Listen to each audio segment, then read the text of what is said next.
You are entering E&C's Pod of Awesomeness. So you're still in England, Birdman.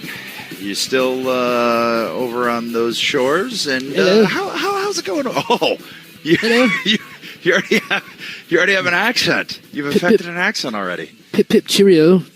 Oh, you just alienated our entire UK base right there. They're like, screw these guys. Oh, they love me here, man. Do they? Yeah.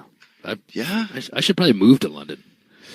There's talk, isn't there? There's talk. You can admit it. There's talk of it. There's talk of it. Yeah, no, it's great. Oh, he brushed me off there on that. Oh, it's great. It's a great city. A lot of fun. Having a good time. Had some good meals. Yeah. So you just cut the most generic promo. You said it like a hockey player. Well, we're going to give 110%, and we got to make sure we get in our practice and listen to the plan of the coach, and just got to keep the tempo up.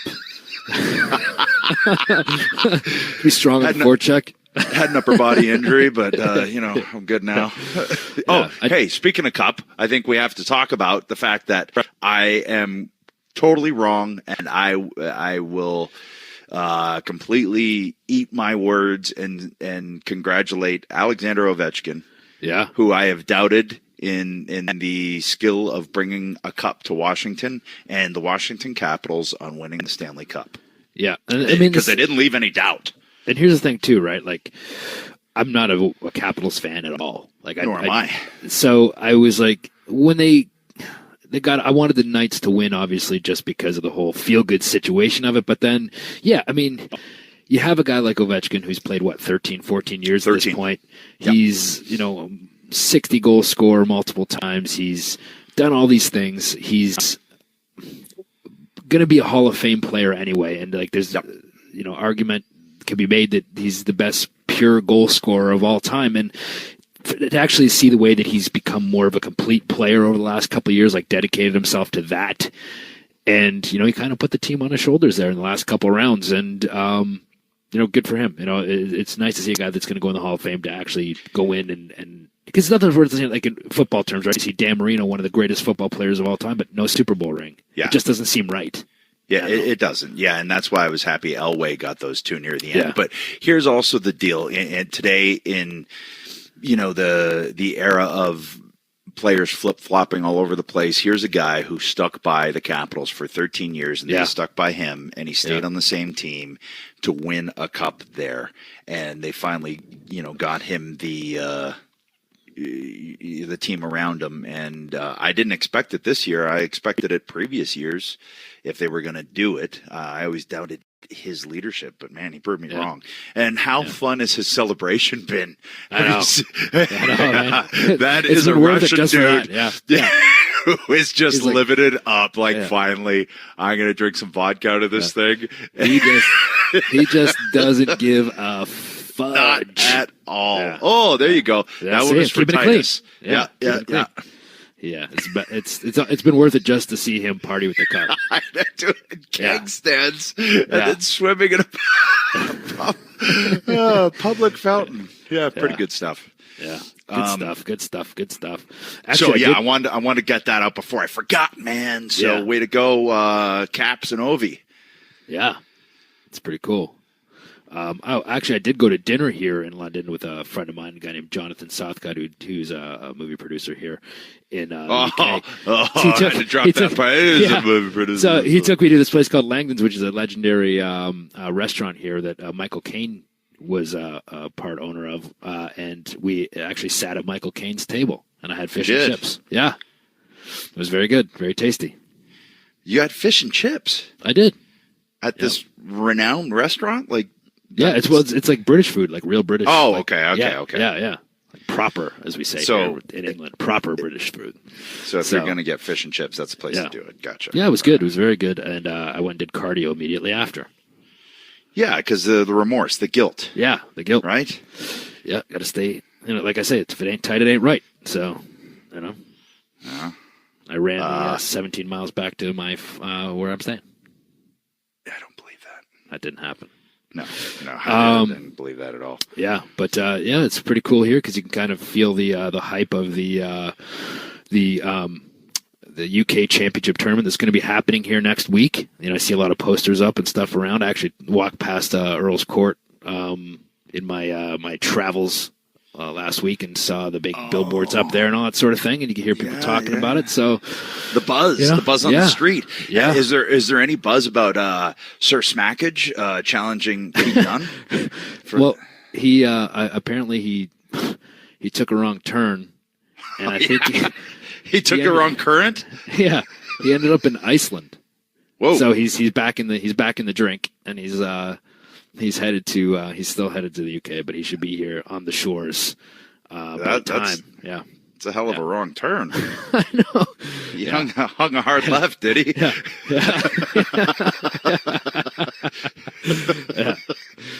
All right then. Yeah. So Benny and the Banditos, we've mentioned them and their music for Sir Smackage. I'm going to call him Sir Smackage while he's on his way, and at least in England. Yeah, and Flipperino, Flip Sunset. We had our T-shirt winner. We talked about that. Hey, guess what? I was actually able to watch some wrestling this week. And you want to know why? You want to know why? You want to know why? Because I saw.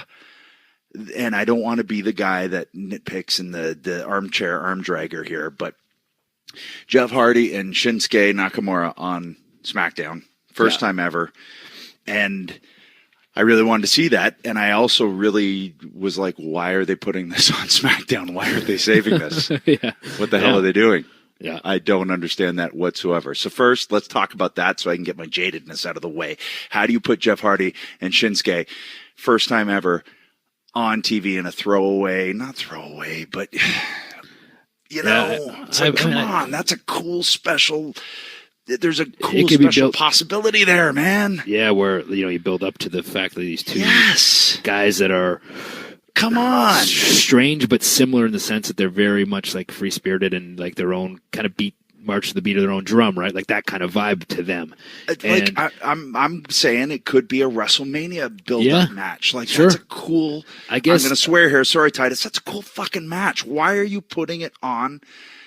No, nothing against SmackDown, but that should have been just made to feel more special. Agreed. And also, I mean, I guess in maybe their mindset is it would draw viewers in, and then also like, hey, it's a non-finish, so they don't really. The match doesn't, there's still places to go to. Lazy. It's hard to go back saying, hey, build something up of these two guys have never touched. You don't get the that one's back, the right? Enigma, the other's the rock star. Yeah. One's the American Shinsuke, one's the Japanese Jeff Hardy. Bam, come on. Yep. One is Jeff Hardy, one is Shinsuke. Yes. Throwing that out there. Yeah. but I just I wanted to see it, so I watched. Yeah, and sure. And it just felt to me like, okay, this is being treated like a TV match. I just thought it could have been so much. Anyway, that's my rant. Yeah, no, I mean it's a very valid point.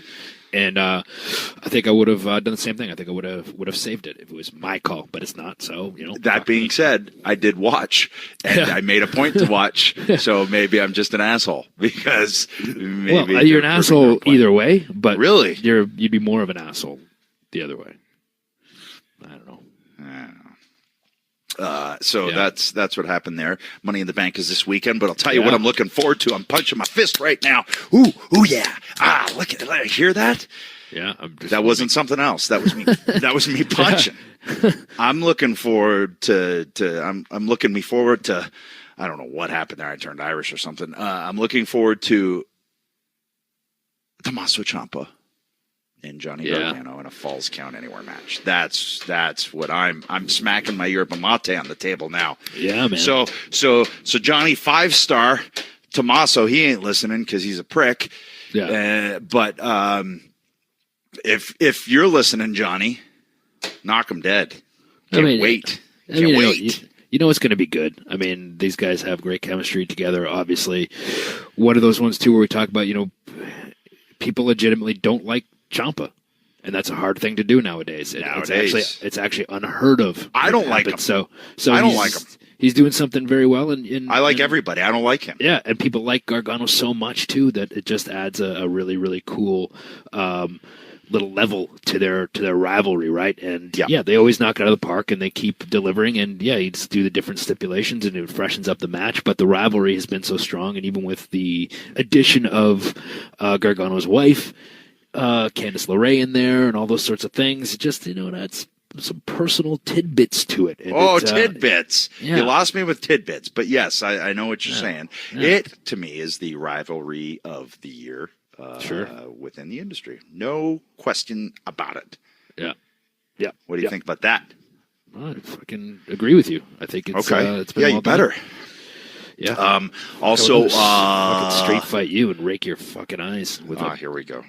Broken lampshade. You know what I'm going to do? I'm going to take a very deep fried piece of fish. I'm going to take some chips. I'm going to take some vinegar.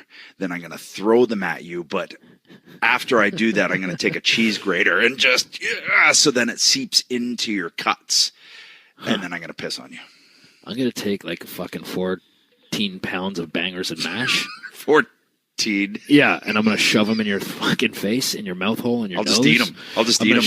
I'm going to shove the mash in your mouth and the bangers up your nose, and I'm just going to fucking tie you to a fucking back of a we're getting back onto the swearing thing here. Come on. I'm going to tie you to the moped, and I'm going to drive the wrong way on the street here, but that would be the right way in North America. Just blew your fucking mind with that.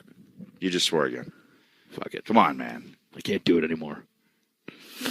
Sorry. Anyway, so Aleister Black against Lars Sullivan. Yeah, that's an interesting, because that on paper that's a weird one. I think it's going to be good because you have an actual heel and a actual babyface. Mm-hmm. Yeah, and as different as styles. well as chomping. And I mean he's a strong dude too, right? Like he's super strong, and it's a different dynamic from the style with the kicks and the aerial assault of one Aleister Black brother. It adds a different dynamic to that. So it should be they should mesh well and have a good match, I think. You know what? I wouldn't say aerial assault. I would say but he does. He does some cool like. Oh, without a doubt. But I twisty turns. I picture him more as a striking mat-based guy. Yeah. Yeah, I do. Not a hybrid athlete. Maybe a hybrid. Maybe not like a Tommy Dreamer hybrid. Yeah. But let's not get crazy. But you know what's cool about it too is it's a great challenge for Black in terms of if you're the guy, you got to be able to work with every style. So I'm looking forward to that. And Velveteen Dream, you got Ricochet. That's going to be ridiculous because I saw this clip and. It was the accepting of the challenge, I guess, from Dream, and the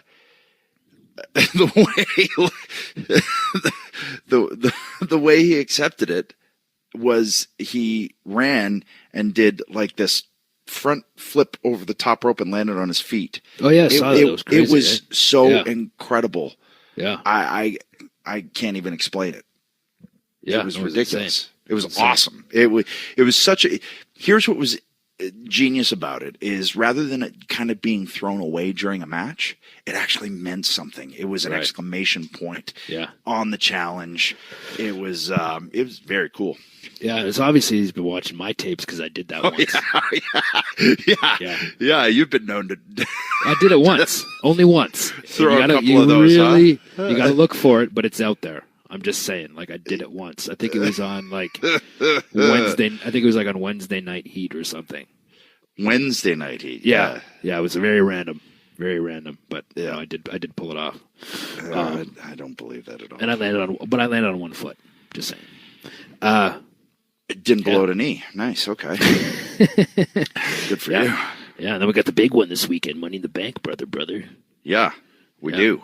It's funny because like think about too, like from the very first Money in the Bank match, right? Like the one that we were involved in, like it's its own pay-per-view now. How crazy is that, really? When you think kind of nuts. Yeah, we're just inventing pay-per-views. We're rocket strapping pay-per-views because like TLC, Money in the Bank, these are all matches that we did them first. Careful, you're going to sound like Jericho. I got you with that one. Yeah, speaking of Potbelly, he won the New Japan Pro Wrestling Intercontinental Championship this week. Look at him. How about that? Yeah. At 63 years old or whatever he is now. I didn't see the match. I haven't seen the match. I haven't seen anything either, but absolute clear instance of a guy who continues to reinvent himself. Yeah. Just expands on, I hate this word, but on his legacy within the industry and just doing stuff that nobody else is doing, in terms of he's at the greatest Royal Rumble and then he's winning the Intercontinental Championship in New Japan. And then he's doing a cruise and then he's doing a lot of stuff. A lot of stuff. He's always done a lot of stuff, but he's doing a lot of stuff. I think he's battle rapping Layla Ali or something too. I saw. Well, I think she said he looked like Nickelback farted him out. I didn't see it, but that's pretty funny. I saw the commercial, and that one got me. You could tell it got him too. He's like, "Ooh, that was good." That's awesome. But I mean, the thing about Chris is like he literally lives like his life with no fear, right? Like of anything. And so good for him. I mean, including Brock Lesnar. Yeah. Okay, and Goldberg for that matter. Hey, Goldberg, yeah. Yeah. But I mean, good for him. Like, I mean, he throws himself out there, man. And whatever, if it's a challenge or something that people tell him can't be done, he goes after it and he does it. So, and he jumps in anything he does it 100%. So, good for him, man. And one of those guys, and people will be like, man, but we all bust each other's chops because we've been amazing friends for a long time. Yeah. And that's what friends like that do. We hit each other harder in the ring and we make fun of each other. So here's the thing. But I would anything that we would said here about Chris's stuff, we'd say to him in front of him. So. And vice versa, right? So yeah. So it's all good, as they say. Brother. So, and Kenny Omega, I called it. I didn't call it at the right spot, but I called it IWGP Heavyweight Champion. Yeah, that's awesome. Joins the likes of Scott Flash Norton. When you say this list, it doesn't like Scott Flash Norton. Who else? Vader. Gosh, who else? Maybe Stan Hansen? I don't know.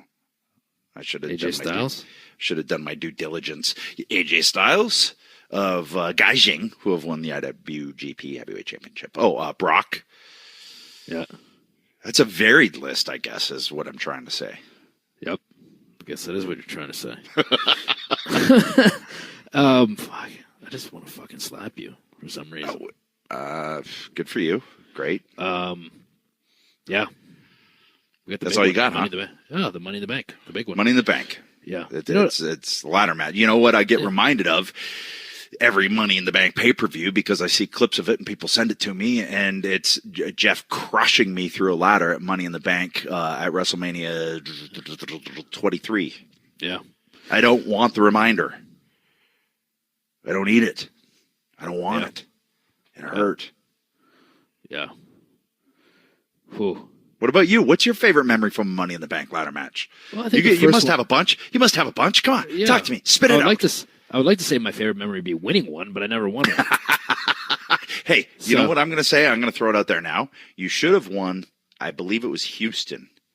Yeah, maybe WrestleMania 25. Right after you came back, there was a spot where it got pushed over. You stepped on the top rope. I believe it was with Shelton. He took a bump, maybe over the top rope. Yeah. You stepped on the top rope. You pushed yourself back. I was watching. I went, that right there is the guy who should have won. That's what the people wanted. It was time. Yeah, and I remember when I pushed back up. I'd never seen a crowd reaction for me like that before. And everybody listening to this, go back, watch that spot, and then watch the actual finish, and tell me that. Well, the thing is too, because and when I push back up, and I'm gonna have to put myself over here. Oh, here we go. I don't like doing that, but it's. I was trying to do it for you because I knew it was coming at some point. But I'm just saying, when I pushed myself back up, and the ladder straightened out, and when I looked up, I saw everybody on one side of the stadium. Everybody stood up, and it was the loudest, craziest thing I've ever seen in my life. You just see,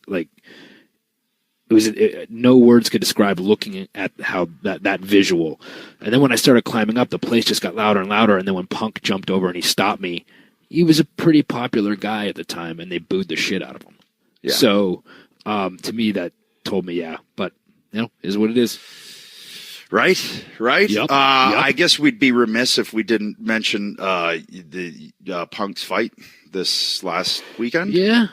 I mean, it's tough. I mean, you got to give the guy props for, obviously he had a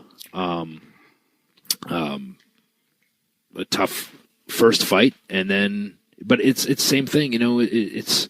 He's not a young guy, and you're at a young man's game. And a lot of these guys now have been training for these things since they were young, and not just in one discipline, and all the disciplines, and it's hard to play catch up at the highest level. That's like the same as if somebody was going to come to WWE and get thrown into a main event match and be like, hey, go out there and call a 20, 25, 30-minute main event match. You can't do it.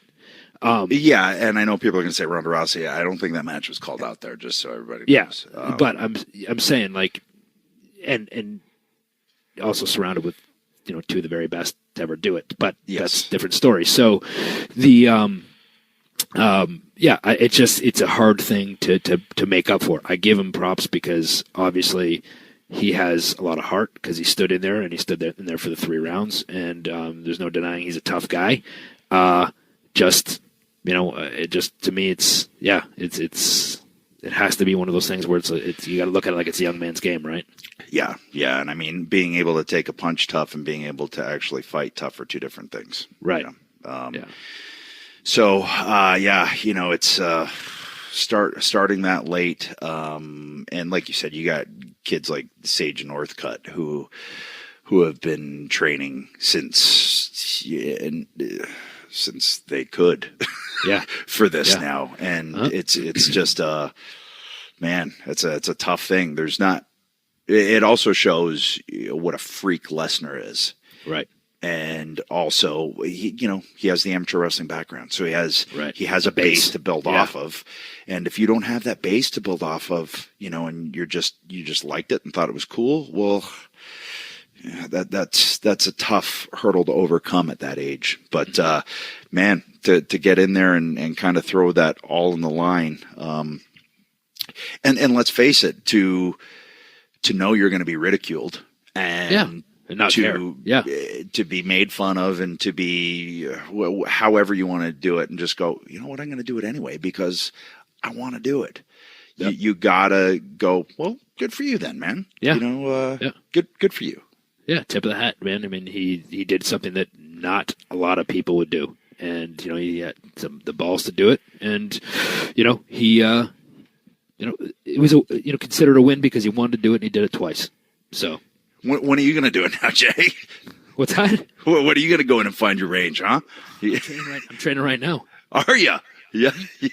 All that bangers and mash. That's your training. Yeah. No thanks. I just got a real legitimate laugh out of you. Yeah. That was the most sincere laugh I think I've ever. It's gone now. It's back to the fake one. Yeah. But I had the sincere one for a nanosecond there. You all heard it. Very quickly you did. Yeah. Very, very quickly. Oh, by the way, our guest this week, who should be calling in as we speak, this one's a long time coming. This one has been requested. This is a no-brainer. I can't believe it hasn't happened up until now, but I made it happen. We got our former leader in the Brood, Gangrel. I know. How about that? To talk to him.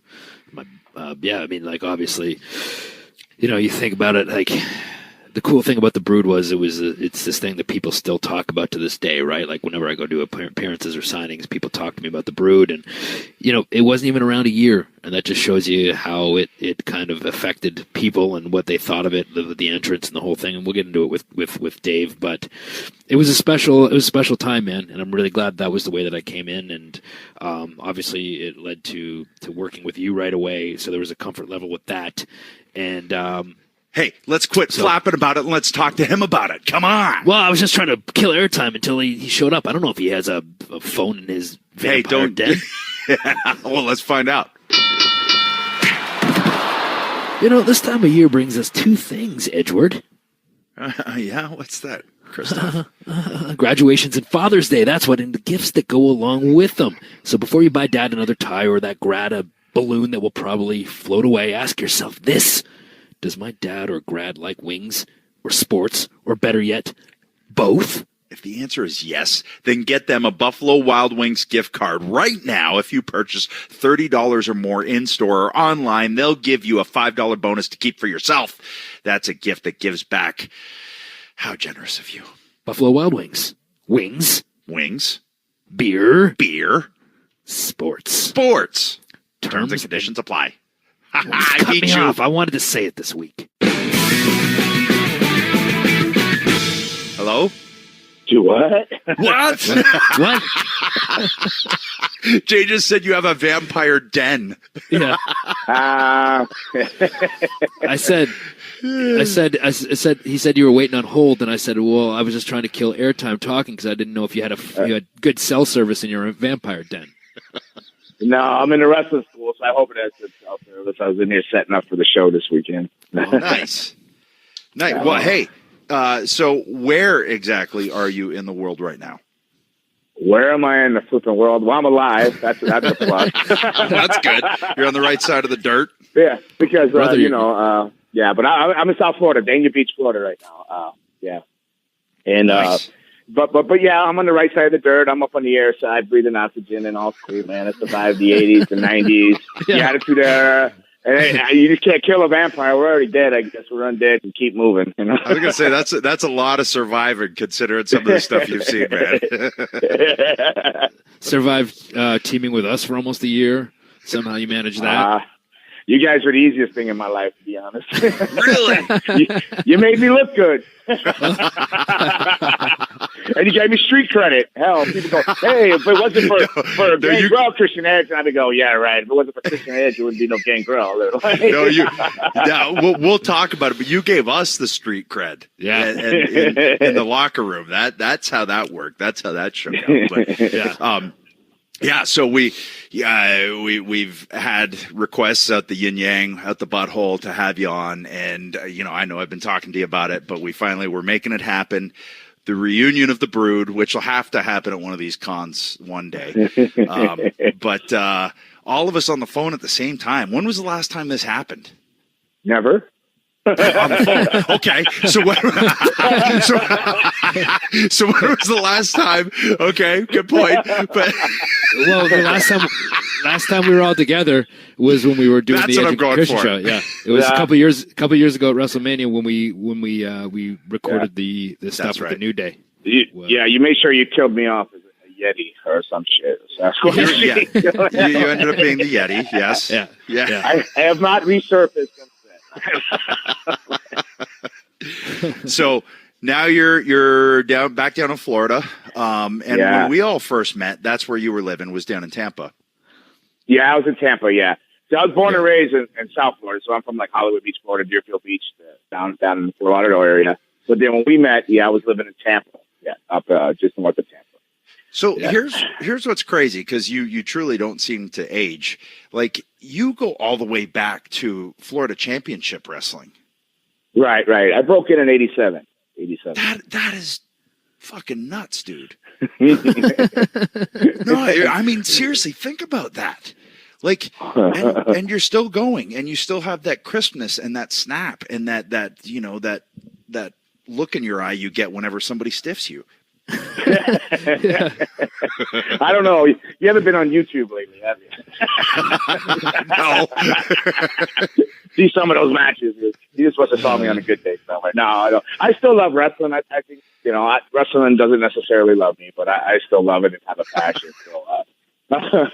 So I just motor on, man. I mean, what else am I gonna? I mean, I don't know. I guess there's other things in the world to do, but since I've been 17 years old, really done was wrestling, and then I met Luna when I was 18, and it was like I tell people all the time, it was like the Matrix. I took the wrong pill, went down the wrong rabbit hole, but I couldn't come back. When I went down that hole, though, I think that's why I have longevity, because I've seen wrestling for what it really was. Like, even through our whole Brood thing and everything, I saw each step that was coming. I knew it, and I wasn't upset about it. or anything, remember I said, oh, we'll go into ministry. I said, that's the end of the brood, because eventually we ended up feuding the ministry, and then it was coming, so you just kind of were able to see things for what they were. And, anything I ever got in pro wrestling, I considered a bonus and a gift because, I expected nothing from it. It owed me nothing. And wrestling saved my life. Would end up in prison or something like that. Some crazy, I had some kind of crazy destiny, but I'm glad wrestling chose me and it sucked me in. And, and I have no regrets and I still love it.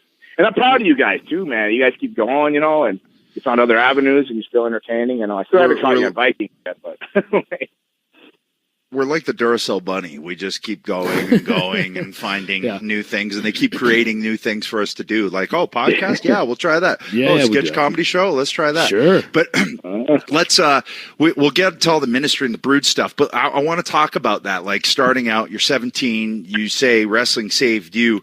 So how's all that work? Like, what path do you find yourself going down? You're always a wrestling fan, and you just decide, like, how's this work? Well, no, not at all. Not always. I'm somewhat of a wrestling fan, like Florida Championship Wrestling, and I did miss the Garden once a month whenever it showed on USA Network or something, or whatever cable network that was back in the day. But more, I wanted to be, and I don't know if I ever told you guys, I wanted to be a preacher and a football player. What? Then, no, you did not tell me that. Yeah. So that I would remember. Wow. From what the things you've seen of me or known of me, you wouldn't have known this. And all I wanted to do was be a preacher, play football. But then, I broke my neck playing football. My brother died too, and then I kind of got angry at God and all this other stuff. And then I went a whole other path, and I ended up slinging drugs. I grew up in a really bad, low-income neighborhood. And, you fought pretty much every day. There was no gangs. You kind of fought over streets. The streets were the drug streets, not they weren't blocked to the streets and stuff like that. So when the football went away and I lost faith and stuff like that, I just, I ended up just becoming what you are in your neighborhood. You do or die. You get out there and hustle, So that's, get out there, when you're the only white guy in the neighborhood or the only white family, you take a few butt whippings, you end up getting an attitude after a while, Yeah. So then, I stumbled across wrestling. I was looking for a better job in the newspaper and they said, hey, make money on the weekends, beating people up, basically. And I was like, I'm down with that. Anything's got to be better than digging the ditch right now. I'm going to tell you that. So I show up there, and then they tore me to school with Boris Malenko giving me the tour, Dean's dad. He's giving me a tour to school. And I'm sizing everybody up. I see a dude with a black guy. And let's real quickly mention that we're talking Boris Malenko, Dean Malenko, and Jody Malenko. Dean Malenko, and help me out. What was his brother's name? Joe Malenko's dad. Yeah, Jody or Joe. Yeah. So, like, when you walked in there, was there anybody else that kind of came out of that when the same time you were there? Not when I was sizing everybody up. But Norman Smiley was in and out of there. He was already working a little bit, but he would come in and out of there because he was working for like that global company. But Tom Nash, my partner, went on as a Blackhearts, but he kind of disappeared after we broke up. Nobody really in that school. But I sized everybody up, the white trash, the whiskey tango, and me. I said, like, I'll take that guy. WT, man, I got that WT flower, white trash. I'm gonna go. So I get in there and I size everybody up, and then they go, well, this is how much it is, and then I give them that look. I'm like, wow, I only got like $300. So they talked me out of 300, and I started training, and I was training for like 2 weeks, and then I said, I don't really get this. Like, why am I letting people why am I just letting them do this? Why do I want to fall down? Because in my head I'm still trying to figure this out. Like what the hell? And then Rusty Brooks was one of the other trainers who was very instrumental in keeping me wrestling because of this. He comes up to me and he goes, Dave, I got to ask you. I feel like, if you think, and I looked at him, it just all hit me, and I go, oh, this shit, damn it. He looked at me, he goes, what's wrong? I go, I want to can I get my money back? And he goes, no. I go, well, I'm not giving you any more money because I quit, and I can't do this. And he's like, what do you mean? I go, if you're telling me who wins or loses, that means I ain't getting paid on the freaking weekend, and this ain't happening. I can't do this. I can't give you any more money to do this. And he said, man, you're really good at it. He says, please don't quit. I'll put you on the books as a trainer. So when you get done training, just help train. So that's what I did. So I did finish it out. And not even 3 months into my training, I was doing jobs like WWE, getting beat up like the Big Boss Man, doing hand split matches and stuff like that. So it was all, it was just, that's just how it happened. That's how I fell into it. And think about that. Like in 3 months, you go from training to working the big boss man. Like it's such a different environment now. Like that would never happen now. You're handcuffed to a pole hanging there, and you hear Bobby Heenan go, "Oh, look, Dave, he's just hanging around." You know. How cool even is that, though? even his lamest ones were funny as hell. You know. Yeah. Like, so you go from there, and because when you first came on my radar, although at the time I didn't know it was you, was in Stampede as one half of the Blackhearts. Right. Yeah, I was there briefly in Stampede for a while. Yeah. But I got to tell you, man, I remember it. Like, I remember that gimmick. I remember the mask. I remember all of that. Like, and thinking it was super cool. But now when you look back and think about how bad is the work, these guys. I didn't think that at the time. No, I was like a teenager going, "Whoa, this is cool." One thing is too, it's like, and I was freaked out because it wasn't the regular mask that you wore when you were Blackhearts, right? Like it was, there was no eye holes or mouth holes or nose holes. It was just how did you come up with that idea?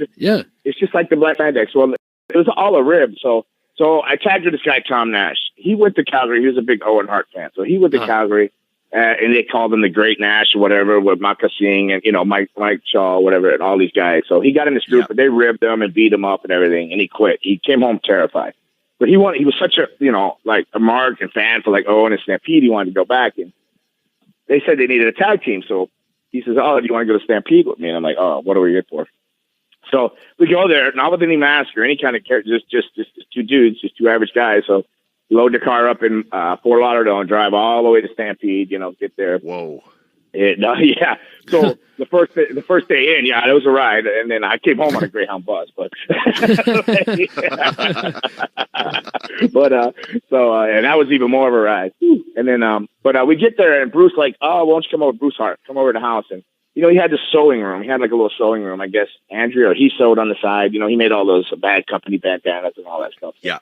He's kind of creative like that. So he goes, "Oh, hey, why don't you just playing around?" He says, "Try this on."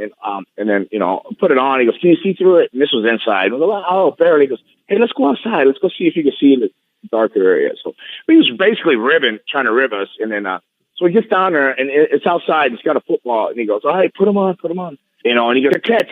I mean, I took it off. I can't do this. I can't see. But my partner was like, yeah, I can see it. And then Bruce was just looking at me, winking. It was just a rib the whole time. And then so he was like slinging the football like at his face, trying to beat him in the face. His hands never once touched the football. His face, his mouth, his chest. He got beat to death. It looked like something out of dodgeball or something. It was like ding.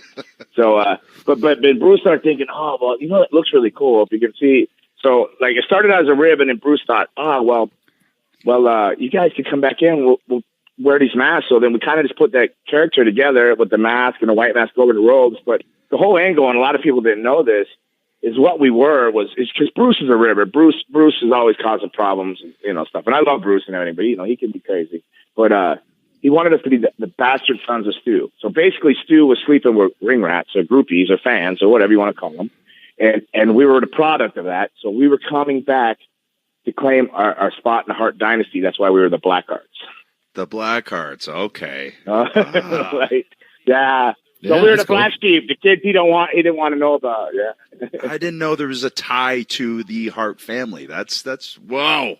Look at that. Yeah. That's a good little tidbit right there for you. And tidbit was a good word for it to use right there, right?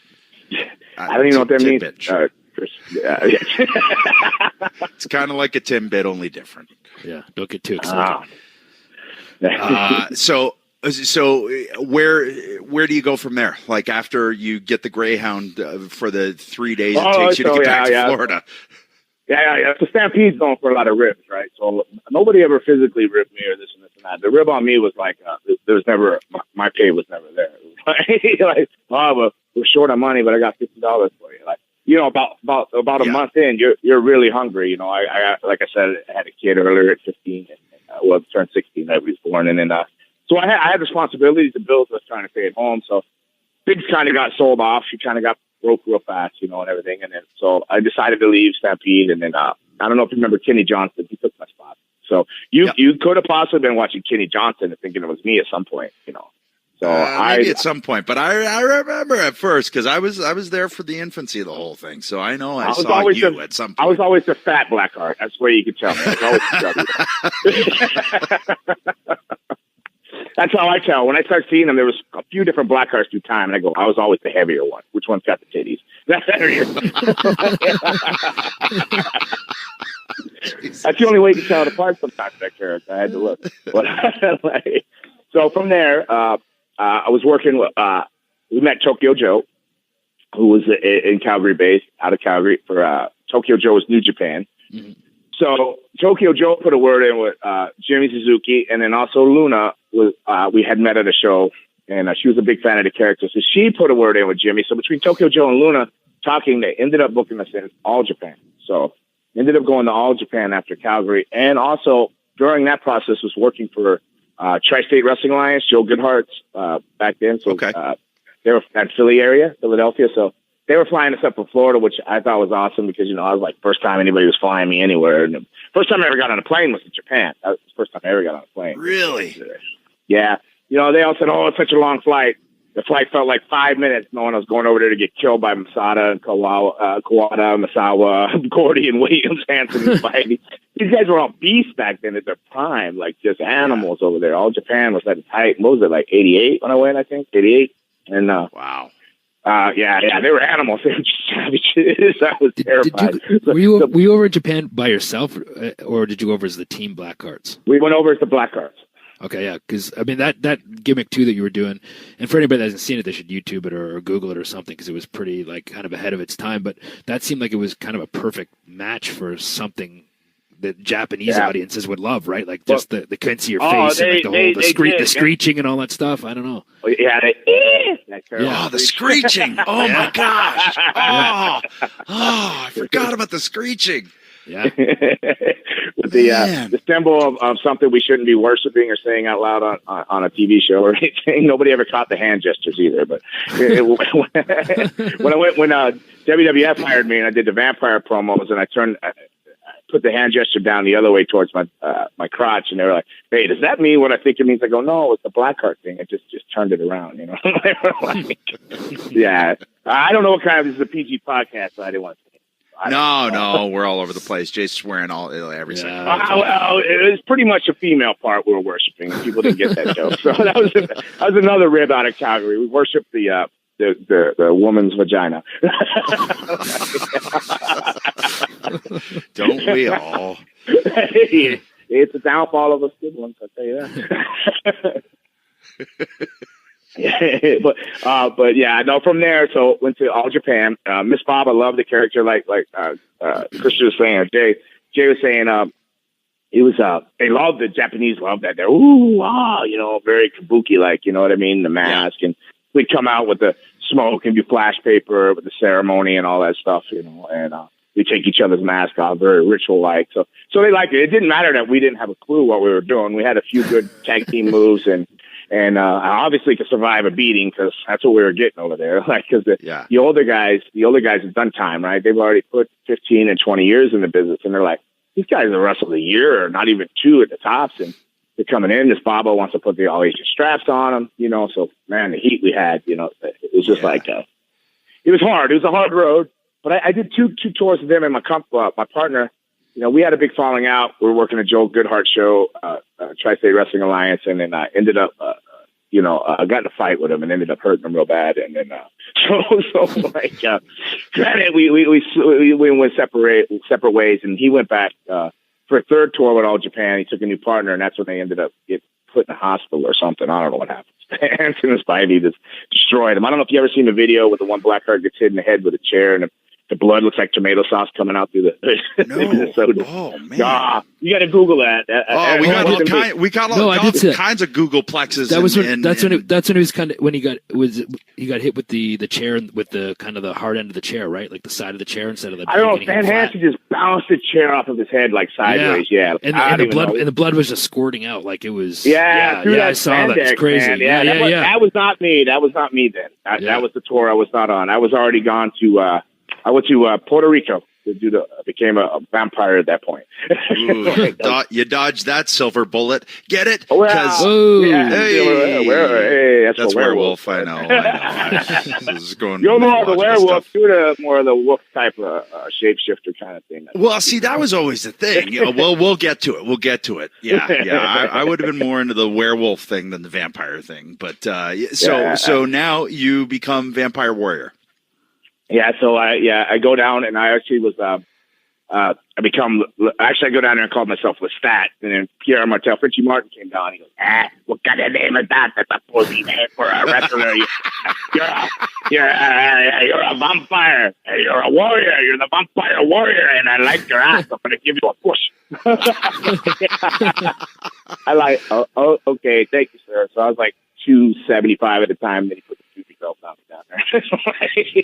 So, but I don't know. Maybe that was a junior weight back then. Who knows? All these guys are monsters. But so I was down there as a vampire warrior, and then doing that stuff, and then ended up also going back to Japan as a Blackheart for like IWA. So I did like 18 tours, like with IWA, Wings type, the small company off and on. Yep. I'd go to Korea. So I would do like a month, a 3-week tour, Japan, go to Korea 2 weeks, come back, do another 3 weeks as a different character, either the Blackheart or the Vampire Warrior. So I rotated in and out. So I was doing good with that. And then so from there, I drifted over in 93 and went to Memphis and was, I guess I didn't realize I had heat with everybody but Lawler.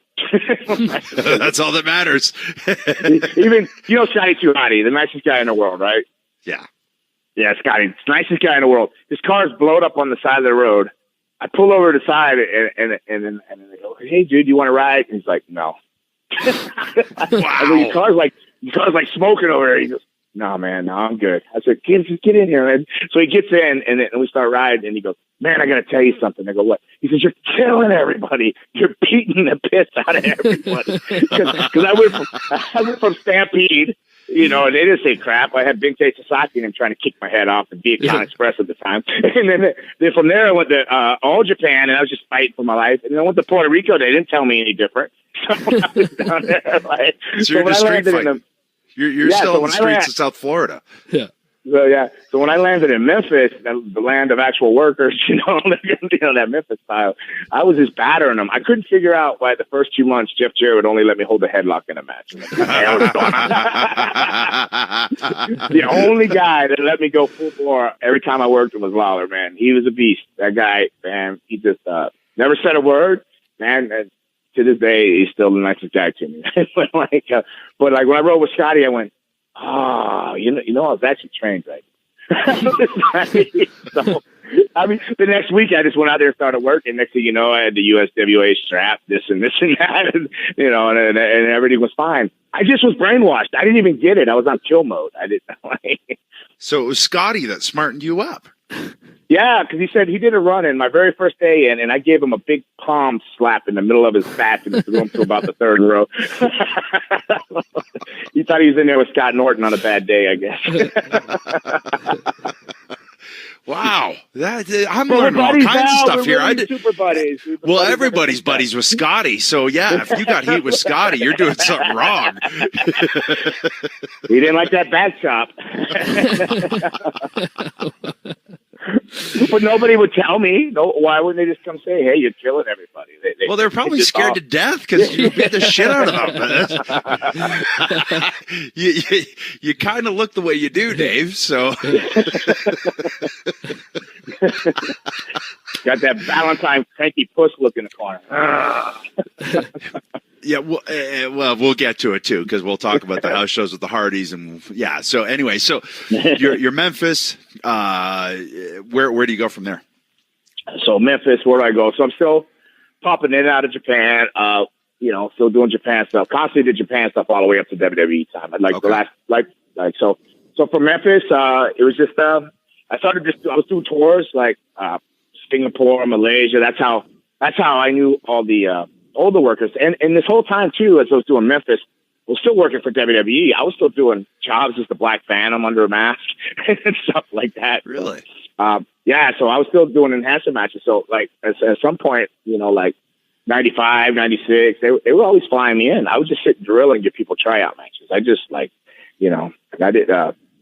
I had it easy, man. Life was good. And then I floated over. I was still doing Japan stuff. Then I floated over and did some ECW stuff. And then ECW. And then I ended up in the dojo. And then went back to All Japan. And they hired me while I was on a tour for All Japan when Baba and them offered me a year contract to tag with Bobby Duncan. Johnny Ace was playing both sides. And he was like, they got a contract waiting, which they really didn't. I don't know if you remember. It was like some developmental crap, and then they told me they were going to leave me home for a year, and I was like super hot about it because I really love Japan. Japan was easy. You only had to say sorry once if you meant it. You just got on the bus, you went to war. You went to war, if you meant it, I love that. If you meant it. Right, yeah, just give one good sorry. I mean, I'm sorry, dude. That was it. And, get away. Tommy Gaijin. Whoa, vampire stiff, I remember when I went back to All Japan, like, I didn't even know, like, Masawa and Kawada and them could even speak English, I go back there and I lost all this weight. I had, like, a couple abs, not quite a 8-pack or 6-pack or anything like that, but I had a couple abs, and then went, oh, no more fat boy. I went, what? and then their next words were, oh, Okama champion, is like gay, like Okama, right? Yeah. I think it's gay, like, because I got in that shoot fight with a karate guy, so they heard about that, so they're like, oh, come train with us, David-san. Like that. Now they were like my best buddies. I beat a karate guy up. I lost weight. I wasn't fat anymore. Now they're like, I'm working semi-mains with them every night, and they're giving me all kinds of stuff, But I guess you have to really hold on. You have to earn your spot, right? Hold on a second. You beat up a karate guy? What's? Let's not brush over that. Hold on. What are you talking about? All right, let's rewind the time capsule. So somewhere in between, I don't know. MVP said he just saw 305. He said, I thought you were full of crap, so I saw the video. Bushwhacker Luke said the same thing, but there was Victor Quinones, rest in peace, right? Yes. Yes, Victor. So Victor, I was working in Puerto Rico and I was working IWA. He had part of that IWA office with this other guy, Osano, who, they were gay and stuff, whatever. I don't care. But so one night I'm out with Victor on tour there in Japan, and I used to abuse things, I was drinking a lot of beer and eating a lot of halcyon or whatever. I was just sitting there and it was free. So I'm just sitting there drinking. And, Victor would say to me, he'd look over and he'd go, oh, vampire, I bet Luna really likes that curly hair. And I'm like, what? like, yeah, I guess so. I don't know, but I'm in another world. I'm just like, hey, it's free beer, man. I'm just drinking, I'm like, Christian can't count you. He's seen me drink. Jay knows that. I drink when I used to. But for the record, I'm good now, man. I got a coffee in my hand where I would have usually had a beer. Let's not talk about Italy just yet. Oh man, now you got me on sidetrack. But bam, hair. Yeah, Victor's like, yeah, he really liked the hair, and he was like, I thought he was having a spasm because he was like turning his head and his eye was twitching. And his mouth was wide open, and I'm like, what is it? But it turns out he was winking at me. I didn't realize that. So, okay. So all night he's doing this, and I'm like, what is wrong with this dude? And I'm with like Miguelito Perez, Doug Gilbert, and a couple other guys. I forget who else was there. And so we go back to the hotel, and this was like the third weekend or at the end of the second weekend of tour. So like, my hotel room is like a Chinese laundry. I got underwear hanging out there drying that I washed in the sink, So I'm like commando in my Zubaz that night. So I get in the elevator and I'm pushing the button, and he just reaches over like man, I don't know how he had perfect aiming, but his finger penetrated my butthole, pushed the Zubaz right up in my thing. I spun around and grabbed him by the throat. Went, whoa! And I looked at him. I was getting ready to hit him. I remember like Miguelito and him go, amigo, he's drunk. But then I started laughing. I go, oh shit, this guy's been flirting with me all night. That's what he was doing. He was winking at me, the hair, and I started laughing. I thought everything was fine, right? I was like, whatever. All right, it's cool, man. Just yeah, whatever. Let me get out of here. Let me go take a shower because I just feel violated, So he sends up all these gimmick phone cards, trying to make peace, which I wasn't mad. I truly thought, well, maybe I'd let him on. I didn't realize he was flirting with me all night, but whatever, we're cool. So, on this particular tour, they had me going over every night, like strong. So I'd beat like Leatherface in like 5 minutes, Freddy Krueger. They had the monsters, the gimmicks and stuff. Right. So it was a vampire thing. And I was like, oh, this is cool, man. I'm getting a push here, whatever. So, so I was riding it out. So the next night, usually Victor would come up and give me the finish and everything. And Miguelito comes, Amigo, you make job tonight. Okay. I was surprised I was going over anyway. I wore more heels out than toes, my boots, I can tell you that. But he says, you make job tonight. I go, okay. He goes, no problem. I go, no, it's cool. Then he goes, you make job to that guy. And he points over at the ring, and there's this dude just setting the ring up. He's got like gapped marks, all these cuts all over him from like, and I'm like, I've seen the guy there, but I've never seen him wrestle. He doesn't even speak English. He's a Spanish guy they bring around, so I think he was like somebody's little like backup boy toy when they couldn't get a vampire in bed. So so he's there, and I go, can he wrestle? And he goes, is there a problem? And I go, no. Can he wrestle? And he goes, is there a problem? I go, no, whatever, man, whatever you want. Yeah. How long? And he goes, 15 minutes. And I go, oh, come on, man. 15 minutes? You can't tell me if you can wrestle or not? And he goes, is there a problem? And I go, no, whatever. So I get in there. The guy didn't speak any English. He was a Spanish guy. And we're in Japan. And so unfortunately, I ended up beating the guy up for 14 minutes. So like 13, 14 minutes, I literally pick him up.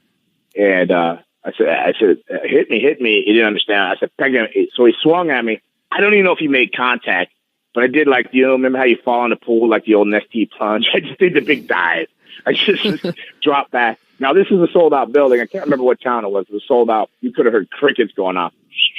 Because wrestling was still quite, this was like 94, 95. So it was still like, just to see you take a bump and fall back for this guy that people didn't know, that the whole building was quiet. He pins me, 1, 2, 3, and I rolled to the back, and it was Ricky Leatherface, Ricky Tex, Cowboy. Yep. Patterson out of Manitoba, wherever he's from over there. He's like, whoa, what are you going to do there? You just killed the town. I'm like, well, I either prove the point, they're going to leave me alone, or I'm getting sent home tomorrow. Whatever it is, I got to deal with it. This is the decision I made. The next day came along, and it was like me back up again, like, back up. So, I go, well, I guess I made my point. You know what I mean? I wrote it out. I thought everything was cool. So then here comes the karate guy gimmick here. So the last night of that particular tour, I'm going to Korea 2 days later, but this is the last night of tour. It's in Corrigan Hall. And they have like this chalkboard up in there, and they never put their matches up yet. And then you're getting kind of antsy. It's Corrigan. You want to have a good match, even though you're a gimmick company with monsters or whatever. You still like, whatever. I'm going to get barbed wire, go through table, whatever the hell, whatever it was for that agenda. But they finally put the matches up like an hour before the doors open, and it said karate versus wrestling. I go, first of all, what wrestlers on this tour?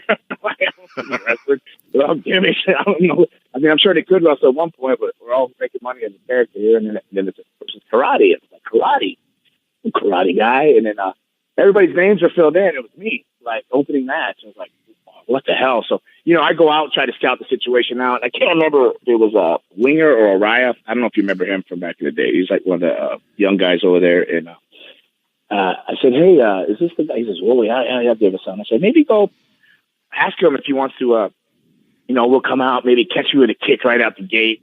I'll get up on the ropes on 9. He'll come at me. Maybe I'll catch a submission, Oh, very good idea. He runs over to him, and I'm standing in the ring, and I'm looking, and there's like a group of them, like the entourage. He's talking to him, and then I just hear this like laugh, like It was like something like Spider-Man and J. Jonah Jameson laughing like Spider. Like, I saw a cigar smoke ring going up there, and I went, well, that didn't sound good. And he comes back, keeps his back to them, and he goes, Davison, maybe danger. Take care, bye. Baby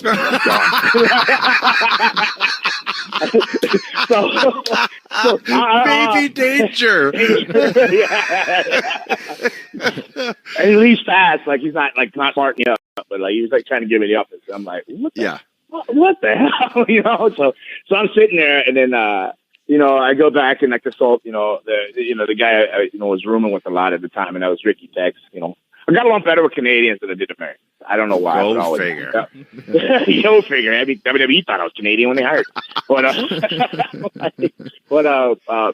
So I go to him and I go, man, this is what just happened. He goes, oh, sounds like a shooting Corey. And I'm like, I don't know, man. He goes, yeah, this is nothing good. This isn't good at all. He goes, your first match too. He says, you'll know when you get out there, look at the wall, and you'll see everybody standing out there. So I come out, I'm first. I come out when music's on, and you know, it wasn't uncommon not to call anything. You know, I've worked with people all the time. You know, we like never called stuff. So, you know, we just called it in the ring. So, but you know, I don't know what this guy was going to do. So I look back out and like every like foreigners on the wall that was flown in. So I go, oh, okay, he's right. So this guy's music hit, and it was like I thought I was watching like a Showtime boxing pay-per-view. He had a whole entourage. Wow, the people were clapping, and you know, he was some big name, like some karate guy, like legit dude, like known, like a real, like legit guy. So they bring him in, and I look, and he gets, you know, I get like 5 streamers, you know, he got like 5,000 streamers, you know. I was like, wow, this isn't good, you know. He's got like his whole entourage, his sensei and everything. He had these dojos and everything. He was like a legit karate competitor. Like somebody said he medaled in the Olympics, but I don't know if that's true or not. But all I know is he's like 6'3", 6'4", and I didn't know what to do. So if you could picture me, I'm standing in my corner looking across at this guy. And I don't know if you remember those old-fashioned cuckoo clocks where the person just walks back and forth in front of the clock. Yeah. So I'm in my corner doing that, going, what am I going to do? What am I going to do? And I look over and I see every Japanese boy lined up on the wall. I go, yeah, this is legit. Like, I don't know. So I had a million thoughts in my head, but I wasn't going to run. What are you going to do? So the bell, you know, it rings, and the guy, he just comes walking out. You know, it pretty much looked like slow motion. And I don't know why, for the life of me, like, I have no clue to why I tried to tie up with the guy. I tried to link up with him. And then as I go to reach out, I see him coming with a kick. And, you know, and what a lot of people didn't realize is I trained with, like, Masala. I always say his name wrong, but it was called Gotch's son-in-law. So I trained for, like, you know, submission wrestling and stuff way back before I ever went to Calgary. I had a choice to go to UWF or Calgary, and I went to Calgary with the guy who went. I forgot to tell you that. But I trained for that. So I was used to getting shit kicked out of me. So I see the kick coming, and I'm like, I try to get my foot off the ground before it hits, so, like, you know, it wouldn't, like, you know, go with the kick. And man, just like it sounded like a 2x4 break, and he kicked me so hard, so I dropped right to that knee. I'm like, oh, this motherfucker. And I know the look on your face too, because I've seen it plenty. Oh, and those eyes bugged out. I'm looking at him, but he's so fast. I'm looking at him, and I can see like the sweat dripping off him and everything. That's slow, you know. And here he comes with another one, and I try to get my elbow like down across my ribs, but he was so fast. He popped that kick right in under my ribs, and like now I'm seriously questioning. I'm going down. Like I'm going, oh man, because I'm on a knee and an elbow. And now Ricky told me the rest of this. The rest of the story was told. They said the next kick, and I remember watching all the way up to the kick coming. I knew he's coming for my head, and I was trying to get my hand up, and then that's all I remember. They said it looked like they took a shotgun and put it under my chin and just pumped it and just pulled the trigger.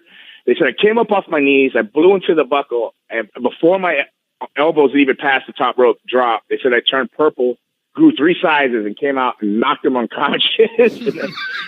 knocked him cold, and then proceeded to pick up, put him on my shoulders, run, and try to break his neck into the mat. then he's laying there. I guess he's unconscious, laying there, and then I lay on top of him, hook a reverse drag a sleeper, and I bridge back as far as I can, trying to snap his spine. I guess I went in kill mode, and then they said everybody was coming in and prying my hands off, trying to get me off of them. And then the next thing I remember, I was in the back, and they had a light in my eyes. Yeah. And then how are you going to skip by this story, man? Yeah. So that was crazy. And then I was like, Ricky's going, oh yes, the white man prevailed over the yellow man for once. Yes.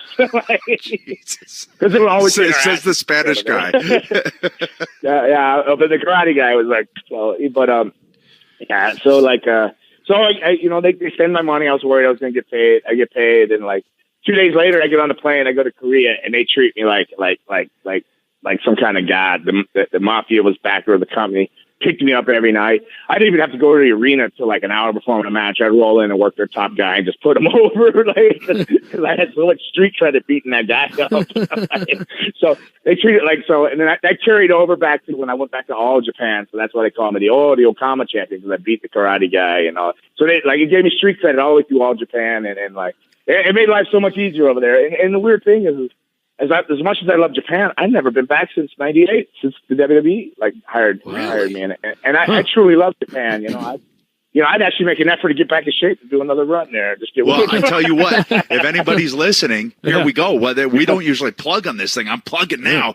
Let's get Gangrel. Let's get the Vampire Warrior. Let's get Dave Heath back over to Japan, folks. Somebody's listening. It's going to happen now. What we do on the show is we rocket strap certain things. We're going to rocket strap you straight back to Japan. That's what we're going to do. Right. And you know what? The funny thing is when I first was talking about you, they told me, hey, watch out for this guy. We're strapping a rocket to his ass. He's going to the top. Okay, now we got to get to that. When does it get to WWF at this point? Like, all right, so I was always working for him, flying in and out, and I was doing ECW and that, and then WWF made me make a choice because ECW I would do weekends, but they started wanting to fly us in on a Monday or actually a Saturday night to save money, so I had to miss booking. So I ended up staying with ECW, and of course Paulie, whatever, he didn't like me, and then I ended up like this, whatever, like terrorizing everybody there. So I figured I was done. I figured I was not going back to WWF. I burnt the bridge, like whatever. So and I was ECW was done, whatever. So I was out in California with Luna. She was working house shows out there, and I happened to come back in across from Tijuana, half crocked out of my mind. I've been over there partying all day, and I show up at the building, and they're like, "Hey, you got your gear?" I go, I always have my gear. Why? Like, code of the road, man. Yeah. He goes, "Hi, Christopher missed his plane, or his plane's late. We need somebody to go in there. We're talking. Can you work Taka?" I go, yeah. I've seen Taka before. I go work Taka. Yeah, please. And so, I'm literally like, now I'm in shape, right? So I'm in real good shape. All I wore was trunks, and I didn't even wear knee pads at the time. I just wore trunks and boots. So I put the trunks on. I'm lacing the boot, signing their paperwork. Taka's like, "Oh, Davidson, Blackhearts." Yes. I go, hey, Taka, okay, those are out there. Yeah, it's okay. We'll go. I said, maybe I'm going to go for a suplex and not to hook the arm and come back down into a DDT thing. He goes, "Oh, I don't know." I said, "Trust me." He goes, "Okay, Davidson, Blackhearts." Okay, yeah. So, Taka, very instrumental in this because, he let me do this. So it's in the Anaheim, and Vince didn't make a lot of house shows, but this was a house show at Anaheim, but he made the Anaheim ones a lot for some reason. So we're at the pond, and I'm out there, and somebody said Vince walked by at the right time. Taka let me catch him with the Impaler DDT. Yeah. So I hit him with that DDT, and the place was quiet because they didn't know who the hell I was. And then when I hit him with that DDT, they all popped, and they said, Vince turned and looked and said, "Who's in the ring?" And they go, "David." He goes, "David." "Oh, David." And he goes, "Yeah." He goes, "Send him to the camp." So, a week later, they're telling me I was going to the camp or something to do their camp, and then I did the camp for 2 weeks. In the camp, they asked me who to hire. They'd be like, "What do you think, Test, Andrew, whatever." Yeah. "Oh, he's cool." And Trash Holly, they'd ask me about it. I go, "Yeah." So all these people they hired out of that camp I was there, they asked about. They never asked me about myself or anything. They never asked me to go hire me. Maybe they wanted me to say, "No, F them, hire me." Maybe I should have pulled a Christian move on them. What do you want to say? Hire me. What more do you need? You got me right here. I should have got a book. If I'd have known Jay at the time, I would have took that lesson from him. Yeah. Speak up, squeaky wheel. Squeaky wheel. Yeah, squeaky wheel, man.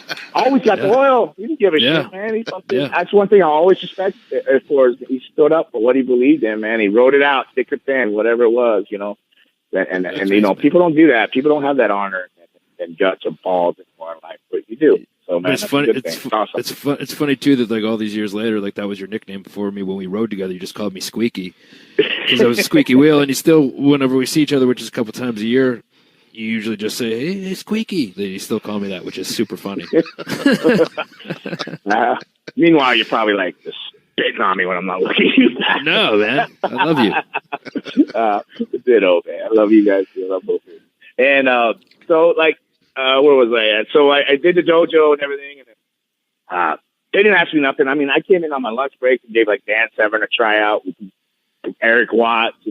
They'd come in and they'd ask me about these people, my opinion and everything like that. I felt like I was in the office, but they never once asked me about myself ever. And then I left and I went home for 2 days and I was going to all Japan, and then I went over there and like I told you, they took me in. They were really nice to me, and they told me I'd only be working opening or second match of the nights. And somebody missed their flight that night, coming in on the first day of the tour, and I ended up working semi-main, and I never left main or semi-main that whole 98 tour in all Japan. They kept me in there, and then halfway through it, they offered me a job to tag with Bobby Duncan, and that's when Johnny said, Bruce and them said they had a contract waiting on me. So and then Luna, like, I really was going to want to stay with Japan because I was super marked, still am for Japan. I love Japan stuff. And Luna was like, no, Map, you got to be on the road with me. And I'm like, oh, God, no, I love you so much, but I don't think I really want to be on the road with you.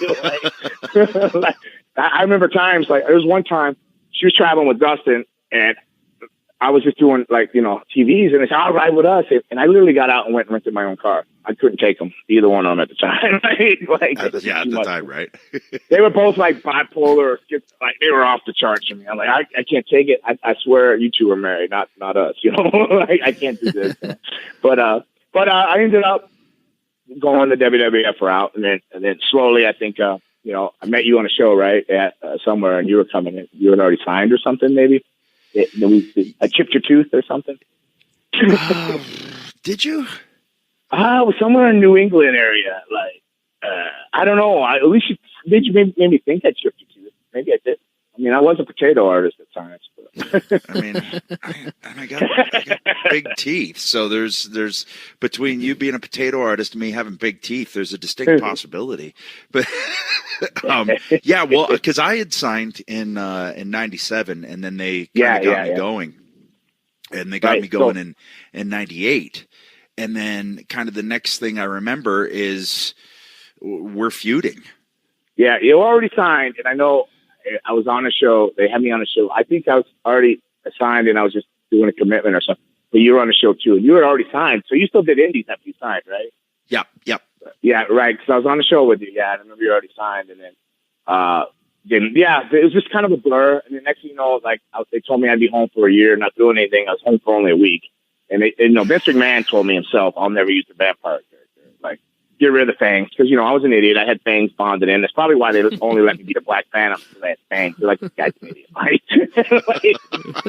he bumps really good. He takes good jobs. This guy's a maniac. Like, cover his head. Let him wear them. Like, let him wear them. Like, the only mask jobber out there, And so, like, he said, never, make sure you trim down, grow the hair. And he definitely would give you a job, but, just not a vampire. And then, and they did. And then I was home a week, sitting home. And then Vince Russo called up. I don't know if that's when he got that creative control thing, that brief 30 days or whatever it was. I'm real fuzzy on that kind of stuff. And he said, hey, you still do the vampire thing? I said, are you kidding me? I just got it. But on a Friday night, I got everything ready for that Sunday debut against all people, my amigo, Scotty Too Hottie. Again, he comes back into the story. Oh, Scotty. Yeah, Scotty, which I feel bad again because it's my first time in, and I hadn't watched Scotty's. I didn't know a thing, so I had no idea he did a worm. He went, well, so he went to go to do the worm, and I just cut him off and gave him the tail. But he didn't hold it against me because we were like really good friends by this point. Yeah. And he knew what he was dealing with. He's dealing with like half woodcutter, half pit bull. So he's okay with it. He's like, just thank God I survived this first night in. This guy. wood chipper, more a wood chipper, not a woodcutter. Sorry, I channeled Jay's wife there saying woodcutter.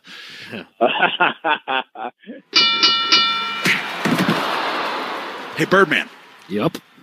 Yeah, you flapping your wings over there. I want to tell you about Full Sail University's Dan Patrick School of Sportscasting. Legendary you see legendary sportscaster Dan Patrick. You know him. You know him from the Dan Patrick Show, from Sunday Night Football, the Olympics, and Sports Center.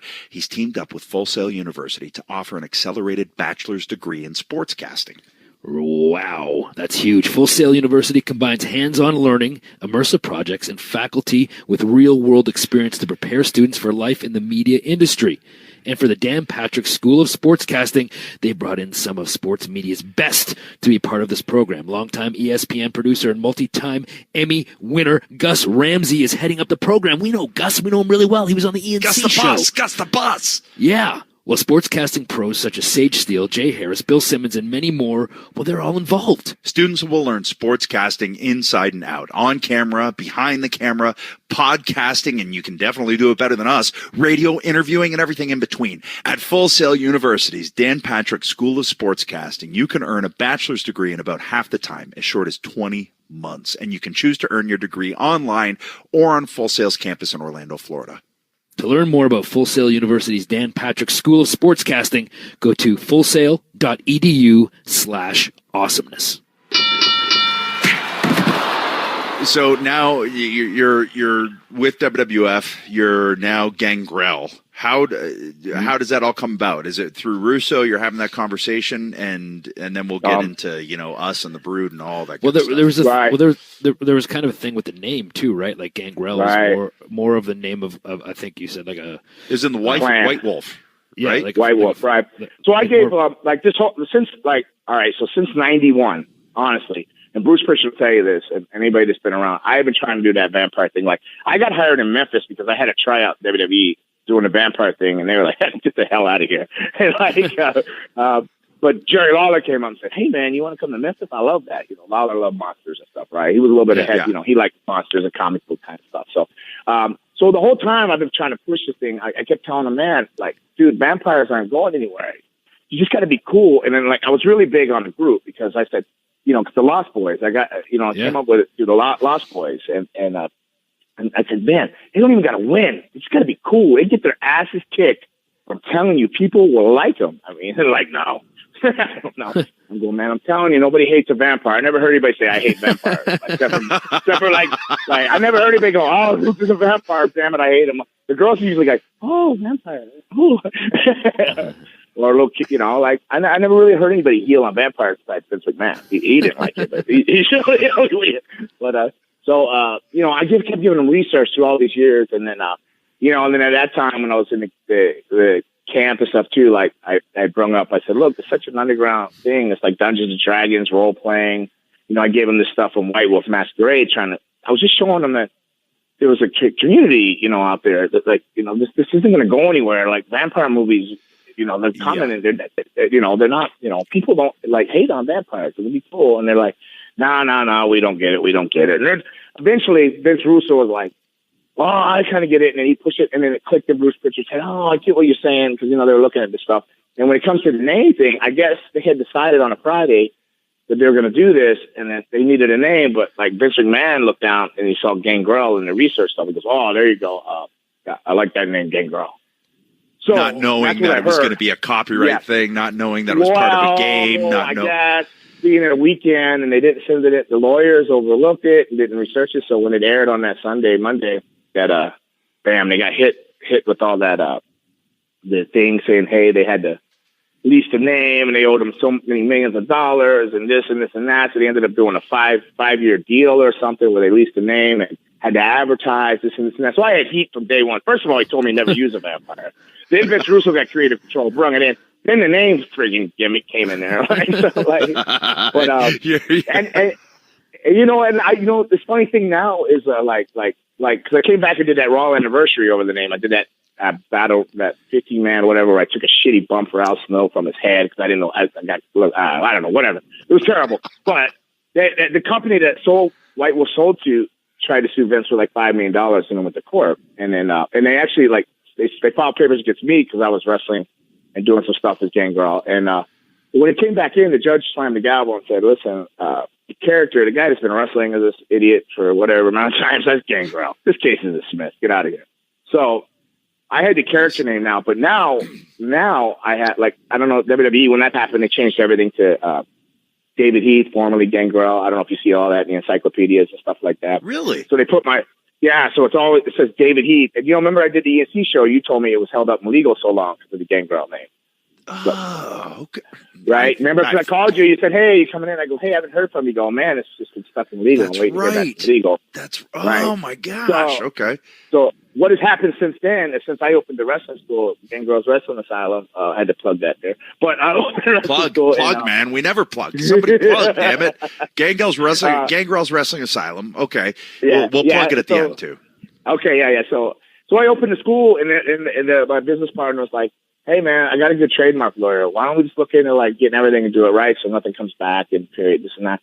So over a couple $1,000 and $100 mistake that White Wolf and the other company made, I have the full rights now. So all I got to do now is just sign a piece of paper over to the guys and say you can use the name. Now I have the marketing for food, apparel, sports entertainment, everything. I have the license and everything for the name. I have total full control of that whole name for action figures. Anything I want to do with it. So I got it now. Within the last 5 months, this has all happened. Like I required that. So like some days I sit there and go, well, man, I should probably go try to talk to them. This is like money on the table for everybody, because they'd come at me and said, hey, you know, they've overlooked some stuff with that Brood faction stuff and this and this and that. I'm like, no, I'm not going that route. but you know, it'd be nice if I could, you know, do some stuff here and there with them. But they because of the name, they don't know. So, you know, but we'll see what happens. You know, because I have it now. It's like it's outright, you know, my company's name. So it's good. So I have the name. But that's the deal with the name, though. That was the whole deal. Okay. Wow. Look at that. Yeah. So if you go, since we are now rocket strapping you to Japan, you can go over to Japan as Gangrel. You can go anywhere as Gangrel. I can make action figures as Gangrel. Nothing can come at me. Do anything I want. Wow. Nice. Yep. Okay. Yeah, but before it was all weird, and that's why they would say David Heath, formerly Gangrel. They changed everything. But now all I got to do is sign a piece of paper to anybody that wants to use it. I can endorse it over and say, hey, whatever deal we make, here you go. You know? Wow. Yeah. You heard it here, folks. So, all right. So we'll talk about Gangrel's asylum. Not that it's worth anything. I don't know. I bet you it is. I bet you, because you know, I bet you some Gangrel action figures would. I think they'd sell. Oh man, I have hot sauce already. I got a hot sauce. I have an energy drink. We're coming out with energy powder, like the B complex one, kind of mild. Getting ready to come out with another energy drink, banging and banging. Coming out with Vamp Amp, which is like a 5-hour. It's got to come in like the little chalice that you used to drink out of. With the viscous fluid. Yeah. When we get off the phone, I'll send you pictures of it. Yeah. So how about that? They never say that with the well, I'm getting ahead of myself, but so so you debut now. You're Gangrel. You got the look and everything like that, and you figured it would be a week later you're on TV, and then the next thing you know, you and I are attached at the hip and so about to have. Yeah. You know what I just thought of? What? You know, Adam knocked out his first opponent. In his match.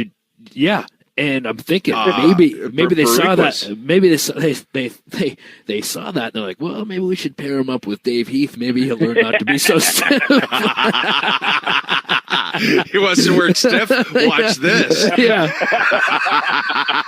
We're a match made in heaven or hell, however you want to put it. Jay, I prefer squeaky. I prefer snug. I would. Snug. Well, I always said I put a hoofing on people. We always called it a hoofing when I got him. You know he's there. You know what to sell, right? You know what body part I'm working. But everybody I work is still working, though. They're safe. They survive.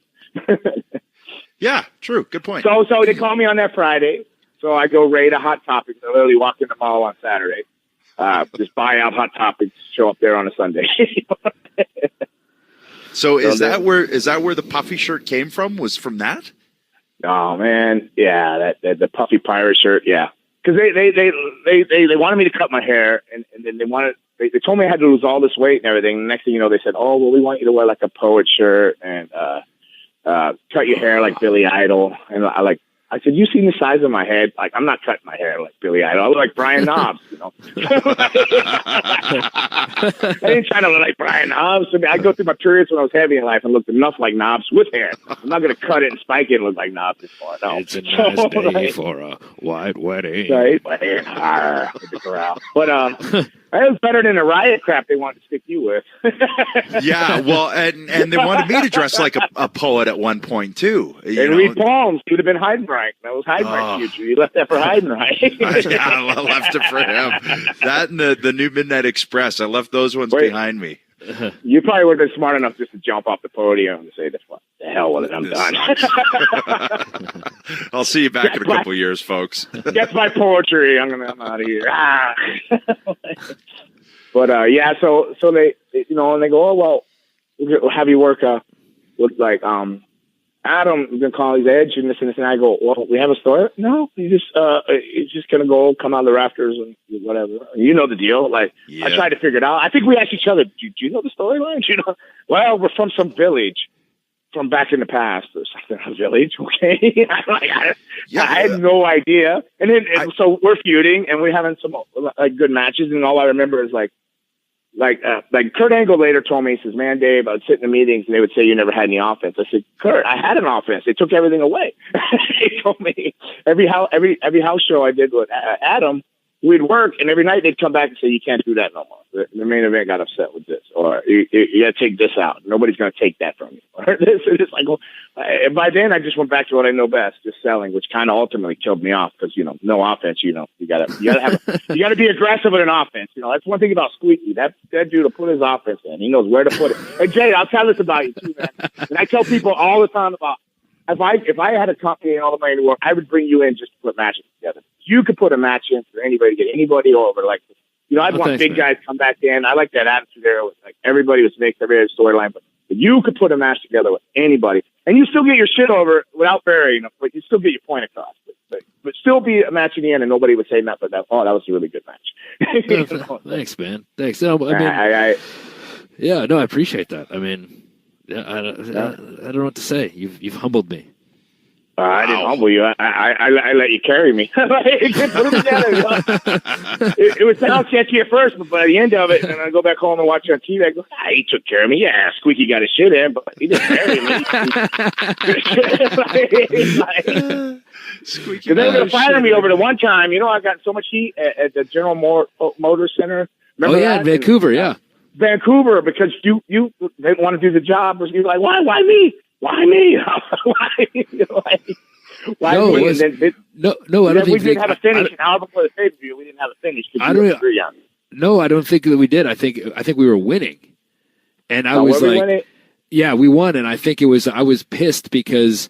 Not pissed, but I was like, well, you guys are always getting the pin. What about if I finally get to pin somebody here? Yeah, but did we change it? You pinned it, right? Yeah. And then because they were going to can me. but I was pretty stern about the whole thing. I was like, no, I mean, the whole time we've been together, it's like I've either been the one getting beat or not getting the pin. I think that was probably the start of the Squeaky. I was like, I kind of stood up for it. I'm not going to lie. I did. Yeah, and I kind of almost got fired for it. Did you? Yeah. Oh, I got pulled in. I got a lecture. What the hell's going on? And then the other lecturing I got was because Luna came to me, and rest in peace, John Tenta, Golga, that terrible, like, the oddities thing. And then I went in there, and you guys went in there and got some stuff in on him and all. You stood up for yourselves, but I went in there and was nice to show, you know, Tenta respect and everything, you know, like a good old school boy. And, man, that was another ass. Like, I got called in the office for an hour, like, reamed about. Like, it was like, because I just didn't, you know, I was too laid back. I just didn't take it when it was my turn to take it, you know. I was just too nice and too laid back, and you know, that was just like my nature. Well, you were, I think, also there. Me off, I'd go get it out. But I mean, I think with the Brood thing, it was obvious that you were put with us to kind of help us navigate through the locker room, right? Like, hey, these are guys that we think are going to be around for a long time, young guys.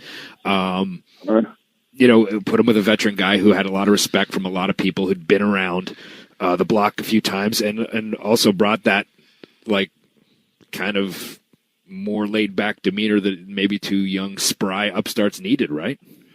Yeah, no. Yeah, they told me to make sure nobody killed you guys or not, but you made it hard, Jake. You made it really hard. You made it really, really hard. When you just got to finish the fifth time to Ron and Bradshaw, and they both go, they give you the same finish again, and you go, no, I don't understand. You go, no. I'm like looking at Adam like, hey, this guy's gonna kill us. Thank God they only killed Jay. They came at you with some crazy ass blows.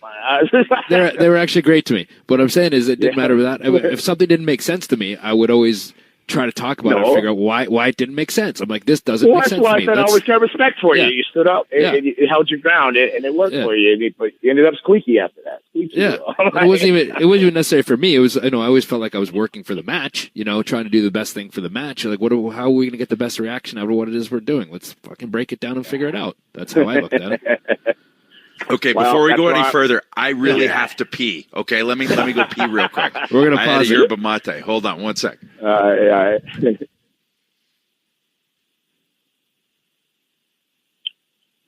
Hi, Dave. Yeah, okay. There's a silence. I'm just sitting here in the wall by myself. You're fucking burying me here, brother. Who's burying you? I'm just kidding. I'm kidding. I was a big fan. I mean that about you, buddy. I know. Yeah. What's how's school going? Good, man. Got like 24 students. I got these. The girls I have are amazing. I got these two twins from Colombia. Dude, they're doing like they only been here like 6 months. But I saw them old school. I got the 2 rings and a 16-foot area pad. So they got to graduate each level. So they go from the pad to 16-footer. Then they wrestle for 20 minutes without boring me. They learn every basic move they can in there, and then I take them to the 18-footer to learn the ropes. So they learn so fast. They're going to be amazing. But they're going to college. They got scholarships to go to FSU. So, but the world to be theirs, man. And I got a Colombian girl. It's really good. The guys are sketchy. They're good. They're training hard. They're basically, they're trained hard. Sorry about that. That's all right. Yeah, that's better. That's better. Okay. All right. I know.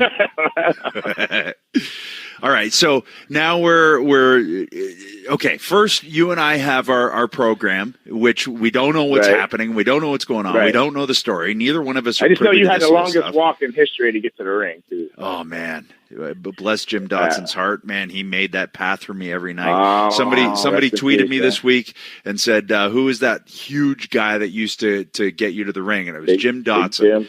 Yes, sir. Yeah, he's a good dude. Yeah. Yeah, but we're going at it, and for whatever reasons, because I don't know if we're like mad over a woman or girls or family issues. I have no idea what it was. So. It might have been over Christian, by the way it turns out. It was over Squeaky when he came out. I mean, maybe I had a brother. I just really wanted another brother. He did have that interior pec heat at the time. He had that really oiled up, middle of the pecs. Yeah. Yeah, but I remember, what one I really remember was San Jose. We worked in San Jose, and we had talked about, I wasn't afraid to take stuff from you, and you weren't afraid to take stuff from me. So we were just trying to get noticed. And I remember missing.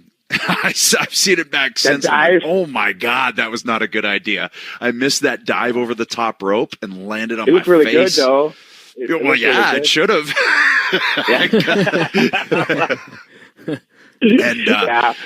And then the DDT on the floor and the blood over the top and the blood of Gangrel flows through your veins. And I think that's when at least somebody had an idea of what was going to be happening. Right. And, that was a fun match too. I remember. I don't remember a lot of things. I don't know years of abuse, chair shots, concussions, or whatever. But I remember that. That was a fun match. It was good.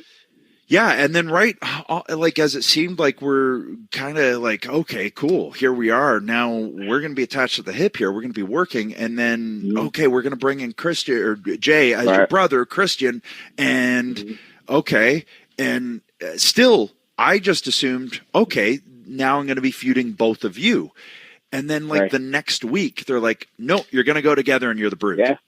Yeah, I had from my end, I had no clue what was going on because I was at the training camps at the time, and Bruce Pritchard had come up to me and said, "Hey, you're needed at the pay-per-view on Sunday. You're starting." And then I was like, "What am I doing?" He's like, "I don't know." And he walked away with kind of a smile on his face. And then I followed him around for like an hour. I was like, "Please, you have to tell me what I'm doing." And then, he did tell me he didn't fill me in too much, but told me that what I kind of needed to bring with me, which was all I knew at that time. That I was interfering and distracting Adam in his match with Owen, and that's all I knew. That's literally all I knew going up there. Yeah, all I knew what you thought about everything is, why do I got to wear this white puffy shirt? Well, I was you had heat with that white puffy shirt. I was pretty shredded at the time. I'm not going to lie. I was like pretty cut up, and I was like, man, really? Do I like? Look at me. I was in the best shape of my life. I know. I was I get in shape, and they made me wear it. Yeah, I was so depressed that I worked so hard to get so shredded and actually have a 6-pack that I was like, you know what, I'm just gonna eat a bunch of chicken quesadilla and just oil the middle of my chest. Give up. So you went from the white. You went white puffy to the black puffy, then you went to the mesh, and then you kind of like start coming out on your own through the mesh. Yeah. So So they put us together as the Brood, and I remember, not understanding, having no idea concept of where we're going storyline wise, but I just thought, okay, right, I don't know if we're vampires, but if we're supposed to be this group, I don't know if we're ever supposed to be vampires. You definitely are, but I'm going to study the culture and try and learn some of this stuff and just have a grasp of it, because like you mentioned earlier, I always looked at us as kind of the Lost Boys, that mixed with Blade. And I remember, we had the bloodbath and everything like that. But talk a little bit about what you felt going into that with us and what you thought it could be or what it was. Because I think you knew more than we did.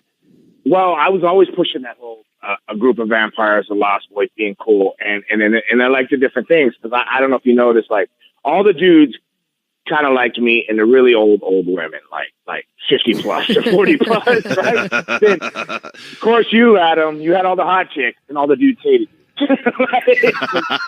Because their hot women were cheering for you. Like, they'd be there. Like, so if you would sit there at the ring, you guys would go, yeah, kick Edge's ass when we were wrestling. But then, even though you were a face, but because you just were the pretty, like, the girls liked you. So you had to like 20 to 30 of the hot bracket. And then Jay, I'm sorry, but the 12 to 18-year-olds, like the girls, it's just crazy of you. So like between the guys, the old ladies, the young girls, and then the hot lady, I mean, we had the whole market cover, which is what it should be a good group, like the fashion, like even the Freebirds had every category. Everybody liked Buddy Roberts. Nobody had heat with Buddy Roberts because he's an ugly guy, no problem, But Michael Hayes was like out there with the hair and looking flamboyant and pretty. Like the girls liked him, but the boyfriends hated him, and then there's this Terry Gordy was just kind of like whatever, he just beats people up, but no, it's like a group, a collective group, and then I always kept telling them that you get a good group together. I mean, the ensemble, they go, we don't really see it. We don't see it. And then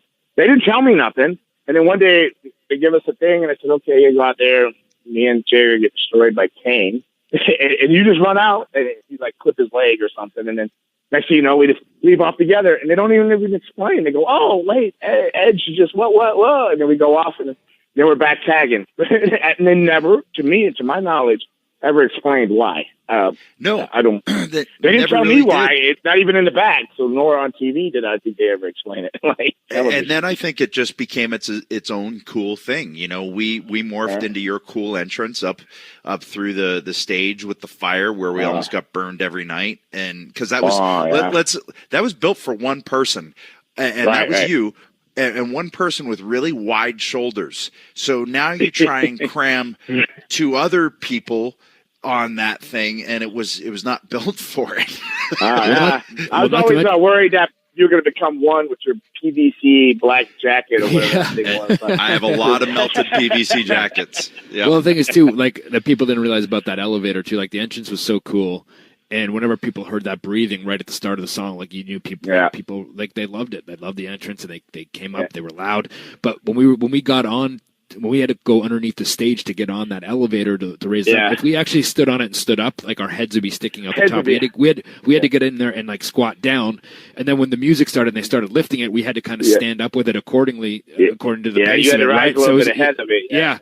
Yeah, so like there was times when they were like I would lose feeling in my legs because we'd be like kneeling there for so long. I'm like, well, they just start the music already, please. But or they send us under the stage so early, and that was the percussion side. So if they were to switch something up, we were on the percussion side of pyros there. That was a nightmare under there. It's terrorizing.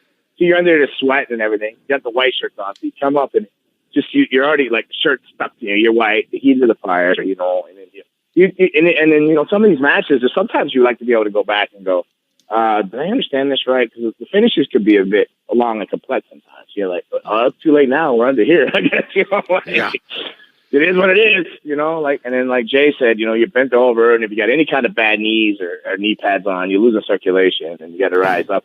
But the rush of the crowd and the entrance kind of always overcame everything. I remember when I first started coming up by myself through the fire, like, well, the very first day I crushed my foot in the elevator. Yeah, it got stuck, right? Yeah, D'Lo Brown goes, you're the only guy I know that made a grizzle walk cool, you know? Like, I limped. He said, you made a limp cool because, I went to shift and my foot got stuck, and then I was in the fire. I remember holding, that was when I was wrestling Scotty, and the flames are coming. I'm going, I'm burning up here. I'm burning up. And then my foot was like black for like a month, but that's how that staggered walk had that little like side to side walk. Because my foot was crushed. I was like, oh. Like, that looks cool. Keep walking like that. Oh, but then they'd say, man, you can't be smiling. You're supposed to be mean. I go, I'm not smiling. They go, yes, you are. Every time you get down there, I go, so I remember trying to hold a mean look coming up through the fire, but then I'd hear the people come and of course, like it was so cool. You just kind of got, like you said, you got overtaken by all the people coming in and in the entrance. So I get up there and I'd start to head down the ramp and trying to look menacing, and I just start smiling and swaying. But you know what? That became part of it, because how many menacing vampires did you see over the years? From Nosferatu on. But you just looked. I don't know. It was cool and it was different. It was a different take on it. And I remember, we'd all come to the ring and we'd kind of be bouncing up that elevator together, bobbing with the music, and then come down, slide in behind you, the chalice, the viscous fluid and everything. And I remember thinking, okay, I don't know if this was a plan for anybody's part, but we're somehow taking this and making it really cool. And that was because the three of us all bought in and just went, we all okay, bonded here we too, are. right? Like, it wasn't like we just showed up at the building and we're like, oh, hey man, what are we doing tonight? Like, we rode together and we traveled together and we ate together. Like, we bonded as friends outside of the ring. And I think Luna was happy because you were with the two Canadian nerds, the two boring guys.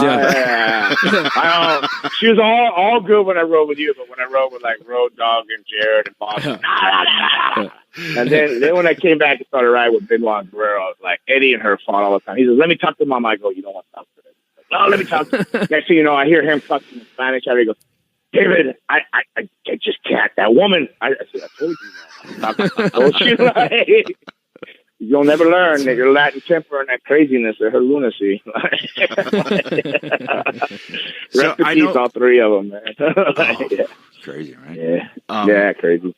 But that was the perfect storm, though. That whole insurance and all that. Like you said, it was an accidental thing, but it was only supposed to be a shuttle, really, for you guys. And then they came to me and said that, Edge, they told me that they were putting a belt on you in the future. They told me that. They clearly told me to decide, hey, we're putting this guy the future champion, all that. They knew. I don't know if you knew. But I had no idea. You were charted to, and it was like, they made clear for me not to let anything happen. Like, take care of these guys.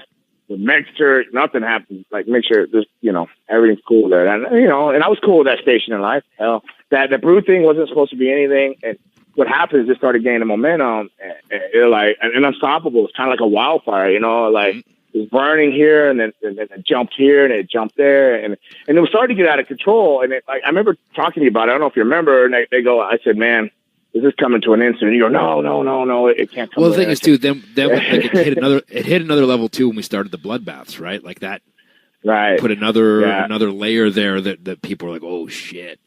Yeah. So, and the lights go out and come on. Yeah, and bleed, the strobe everywhere. Yeah. Right. See, that was the crazy thing about it is, like, I wasn't privy to any of that stuff. I truly just thought, oh, okay, this was more your vehicle. That's what I always thought. I was like, okay, he's the centerpiece of this thing. We'll make sure we do our thing and we get noticed and we'll work and we'll make sure we get our shit in and all of that stuff. But I thought it was your vehicle, and that. But I did think that you were also put with us to look after us, to make sure that when we got to wrestle the DOAs and the Midians and the Visceras and the APAs, that it's like, okay, it's not just these two young pretty boys from Toronto. They also got, Dave with them. And Dave adds the cred that they don't have yet.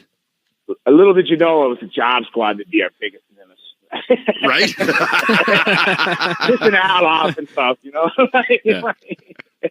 But yeah, no. It was a thing, but it goes all the way back to, for me, when I took the wrong pill with Luna, I went down the wrong rabbit hole. I saw wrestling for everything it was. Her family ran companies and see things. So I saw this thing. I know that it was just an accidental thing, and it was cool and it was catching fire. And then I said, oh, this isn't going to last long. And then when they said, oh, well, we're going to put you in the ministry, I knew for sure. And I said, this is no good.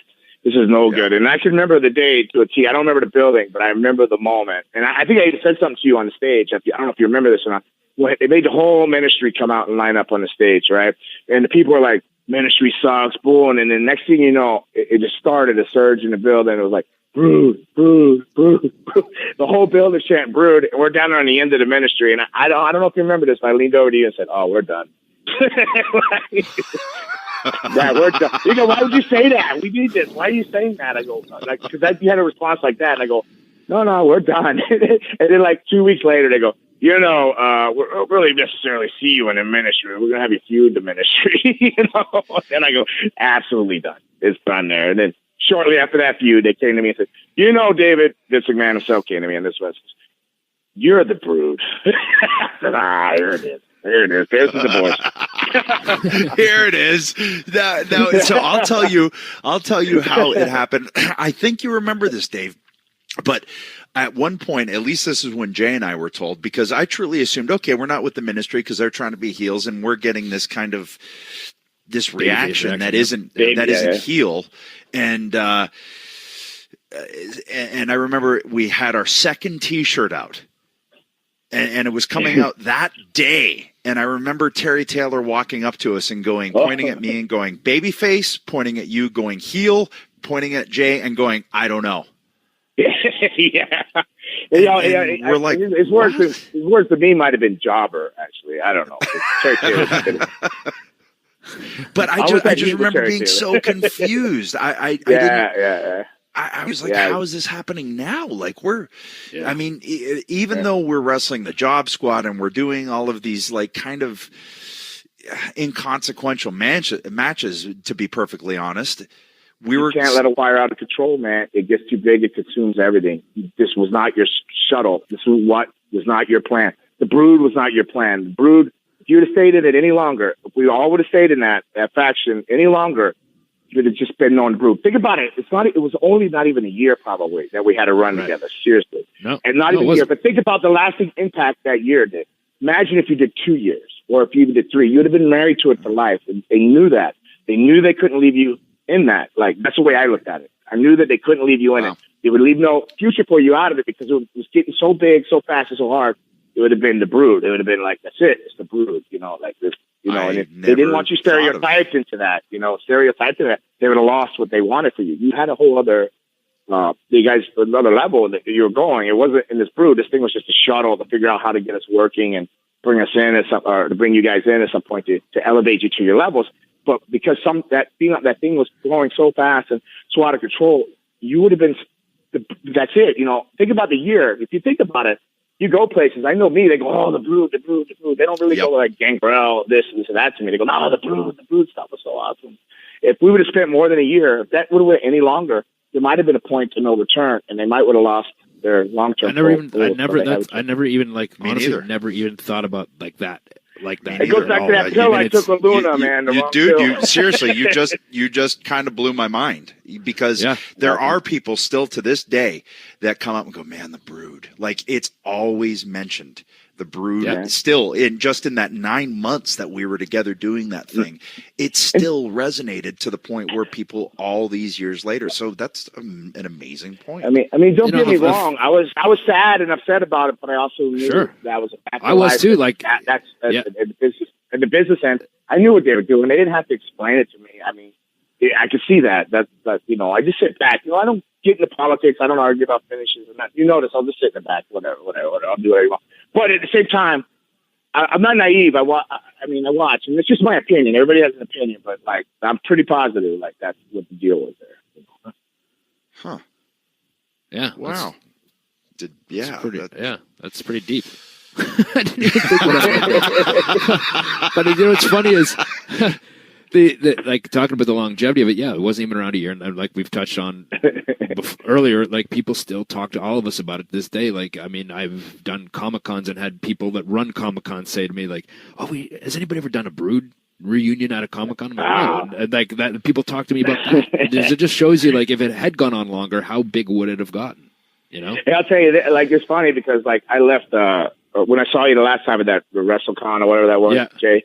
And I left on that Sunday, went home. I was doing something else somewhere else, and some guy was able to manage to get your autograph, and he's got Adam's autograph, but they didn't get mine somehow. And then they wrote, and they kept the thing to contact me. I said, shame on you, me being last on the line. He goes, I know, man. I'll pay anything to complete this set. I said, man, you should have gotten my line first. There's only 5 people in it. You had to go stand in that 2-hour line with Jay over there. You son of a bitch, I've been sitting there for 6 hours. You're going to pay for that now.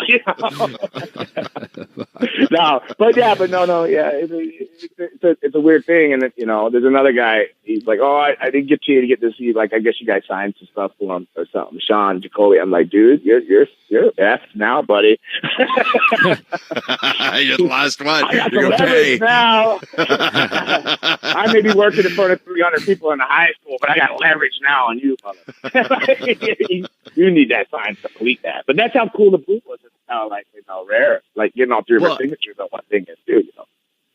I think back to like how much fun we really did have, and how I mean, sure, there was. I don't really believe in luck. I think you make your own luck, but I think we were given a bunch of tools, and it became this thing because, like I said, we all bought in, and then we all added our own element to the entrances and our own element to the matches themselves because we all work differently. So but I think the singular mentality was when we get heat, attack like a pack of wolves, and now we're back to my werewolf thing. So shapeshifter. But I really am. I'm always thankful for that time in the Brood because I really do think that in hindsight, it did springboard Jay and I to get the confidence to be able to go where we ended up going. But I don't think it happens without that year of you helping us gain that confidence and that credibility in the locker room. Well, I believe in timing and chemistry, and I believe it was just a perfect storm, right? You helped me, you guys, from youth and energy to where, like, I was somewhat of a, different style and a different thinking and stuff. And you guys were hungry and go-getter, where Jay would question everything and say, well, why don't you explain this to me why? And then you just like you had your deal, man. You were good. You were down the middle, but you watched everything and you were on point with everything. So you were there. Like you said, let me understand this character. You research stuff. You're in. You're all in. You're either all in or you're all out. You're all in. And then me, I'm too much like, whatever. I don't care. Whatever. But you guys, you did that part. You did that part in that group, which helped elevate me, because it was like me, I was just what I did after the Brood. I kind of just drifted off. I got hurt. I didn't get hungry. I didn't pitch ideas. I was friends with Stephanie. I was sitting hanging with her all the time. She goes, hey, you need to change your look. She's always trying to smarten me up, but I was just like, go with the flow, whatever. I'm just grateful to be wrestling. I'd be grateful to be wrestling. And I'm still wrestling today, and I'm grateful. But, if I would have maybe inserted myself in the stuff that I do see and do, let them know that I know that, or let them see that, maybe they would have looked in a different way. Where you guys, when we were the Brood, you guys both did that in different ways for the group. And so the Brood was very much instrumental for me. I believe the Brood. Everybody says, the Gangrel thing, this and this. I think it's the whole package, the perfect timing, the music, the fire, the 3 of us. And that's the reason that I don't know how many years have I been off TV, 18, 15 years or something. But I still work Friday, Saturday, Sunday, every weekend. I'm at the wrestling school, Monday through Thursday, training guys. I'm still doing what I love, and I believe it was for that 1 year. That 1 year is why. Wow, man. Okay. Now, so you got to plug your school. We got to plug the school, and because I have a feeling we could sit here for about 5 or 6 hours and just do this. So we don't want to keep you all day. I only have a sitter for another half an hour. So well, that's awesome. And Beth's man. on the road. I'm glad to see you finally find some peace and everything. And then Jay, his he loved his woman from day one. I remember when he met her and he missed the bus. He didn't care about nothing. He's good. And I'm glad you finally. He was locked in from day one. Yeah. Remember that? We're like, what's this shit? Coming? They're like, just leave him. What was it, Landsberg or somebody said, can leave him. But whatever. He was like, whatever, man. I'll catch the next flight. I got it. I'm on. But what's so cool about that is you're still together, and that's flipping awesome, dude. And that's awesome. And I'm so happy for you, Adam, that you found like some magic in your life, and you got your little girls. And then I see lyric this and that and all that. And you put your posts up and everything. And I may be old grizzled and look cranky sometimes, but sometimes it just warms my heart, and I get like a little tear glistening up there. One single tear, like that in Native American litter. Just one single tear. It was a very salty and important tear. But I'm so happy for you, too. I just want to say that, man, and proud of you, and happy, and so happy for your success, and it's awesome. Well, yeah, the school is it's called. I mean, it's kind of cheesy. They wanted the business partner wanted to name Gangrel because nobody cares about any wrestling schools. Got to put it on there, so it's on there. Gangrel's Wrestling Asylum. So it's GWAFlorida.com. You can go check that out. It's on Facebook there, and it's out of Dania, Florida. So we've been open. I had a soft opening in October, but technically the school didn't open until December. So we've been we're like 5-6 months open, but it's doing really good. I have like 24 students. I'd say 12 are born into it right through the doors, but I trained them from day one-ish there. And then the other 12 that they floated in from other schools and stuff and came in, take the advanced programs. And, I love training. I had some good success. Like I trained Rusev. I don't know if you remember, Rusev, Miro. Yep. Yeah. And then the last one I trained was Vanessa Bourne. She's in like NXT, but like she's still hanging in there, but I don't know if she's getting more aggressive or something. But I've had some good luck. Blessed with some talent coming through, and I got a lot of talent here. So man, I'm really happy. So it keeps me honest. It keeps me from headbutting people like Michael Hayes in bars. Because I have no time to go get in trouble or tell somebody to tell me, hey, it's my time, so that means it's my time. I'm like, yes, Michael. Yeah, what? You get smart with me? No, Michael. And then the headbutt start. I was so hot at you when we did the E&C show. You turned the story around. I said, hey, put him over. He put me over. I know. I was like, whatever. There's that prime example of myself. I lay back and go, man, just take $1,000. Whatever. Well, and we'll for pure transparency, Dave won the headbutt contest against Michael Hayes, and it wasn't even close. You do not want a headbutt with Dave, trust me. And also, I want to say that if you're gonna be trained, listen to everything that this guy has done. From FCW to Calgary to All Japan, all of this experience that you can bring to the table. Yeah, to putting up with Jay. Although I did put Dave to bed a couple times. I'm just going to say that. You did. And that was some of my darker times in life. So, I'll go on the record and say, I wouldn't be on this planet without Jay. There was a time I was in Italy and he was carried away. I was abusing some things and everything. And Jay took me to my room, went to my room, but he came back in and he rolled me over in my sleep. And when I woke up the next morning, there was a pile of whatever and everything. I would have just drowned in my sleep. It would have been another sad story, like crash or something, So thank you for that. Thank you. So thank you for causing me not to choke on my vomit and die. I actually the reason I was drinking was because of you that day. But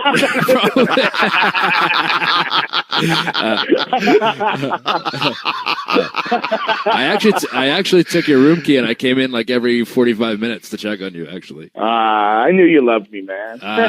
Don't tell anybody. I'm actually a nice guy.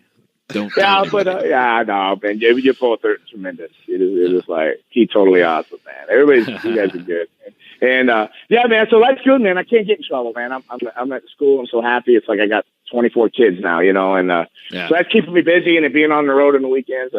I look at life different now, man. I mean, before I was just always like, I'd be caught up in those vicious circles, but man, I enjoy sunrises and sunsets and Adam's post, when he's with his kids and stuff. I like the simple things in life are really, really cool now. Things I never stopped to realize. And I still have wrestling. So I still have It's amazing when you get to a certain point in your life and you realize those things are as important as they are, and how you just didn't pay attention to them for a long time. Man, and it's scary how you outlive all your people associated with those vicious circles, and rest in peace, all of them. And I'm still here today, and I'm just very grateful, man. And I just want to give back to wrestling. Like I said, wrestling owes me nothing. I owe wrestling everything. So until I can't give any more, or somebody says, "Hey, just stop it, old man," I'm going to keep trying to give back to wrestling. Well, we're going to try and rocket strap you back to Japan. You got the school. You've trained people like Rusev. You helped springboard us to where we can have a damn podcast 25 years later or whatever it is. Yeah. But seriously, this has been awesome. We could have literally could have sat here for 3 hours, and just, maybe we'll have to have a part 2 at some point. But yeah, man, as I said, I think we really we just touched on bare bone basics. I mean, I know. I know this could be like a 3-parter, so we'll come back and revisit more because this is good. It was fun, man. It was great catching up with you. We love you, and we'll do it again soon. All right, awesome, guys, man. Thank you for having me on. Thanks for that rocket strap to my ass there. Thanks for plugging the school, man, and everything. Thank you. Thank you for you guys. Thank you very much. Thanks, man. Love you, buddy. Good to talk to you. I love you guys. Take care, man. Stay safe out there. All right, man. See you, buddy. You too. All right. Bye, buddy. Bye. Amazing to catch up with Dave. It's funny too. You almost lose track of how long that guy's been in the business, right? Like we talked about 1987, man. Crazy. I started high Guns school. N' Roses were just releasing Appetite for Destruction. Think about that. Yeah. Huh. Well, yeah. It was a good talk, man. Even he's just a good dude. And even to his point, almost maybe to his detriment at times, that he's such a nice guy who is an absolute killer if he wanted to be, as evidenced by Karate Guy. But seriously, I always knew that Dave was just a really, really nice man, that if you did trigger him, it was going to work out very badly for you. And you very rarely saw it, but I'd see every once in a while him get stiffed in a match, but he'd laugh instead of, and it would be something that could knock somebody out, and he'd just start laughing. And that's what he did. It was just him, man. He's just a fucking bowling ball head. Can't hurt him. And very instrumental, as we talked about, in helping set the course obviously of where we went. Yeah, I owe a huge debt of gratitude to Dave and what he brought to my career, our career. Forever indebted to him for his guidance at the start of our career in WWE, for sure.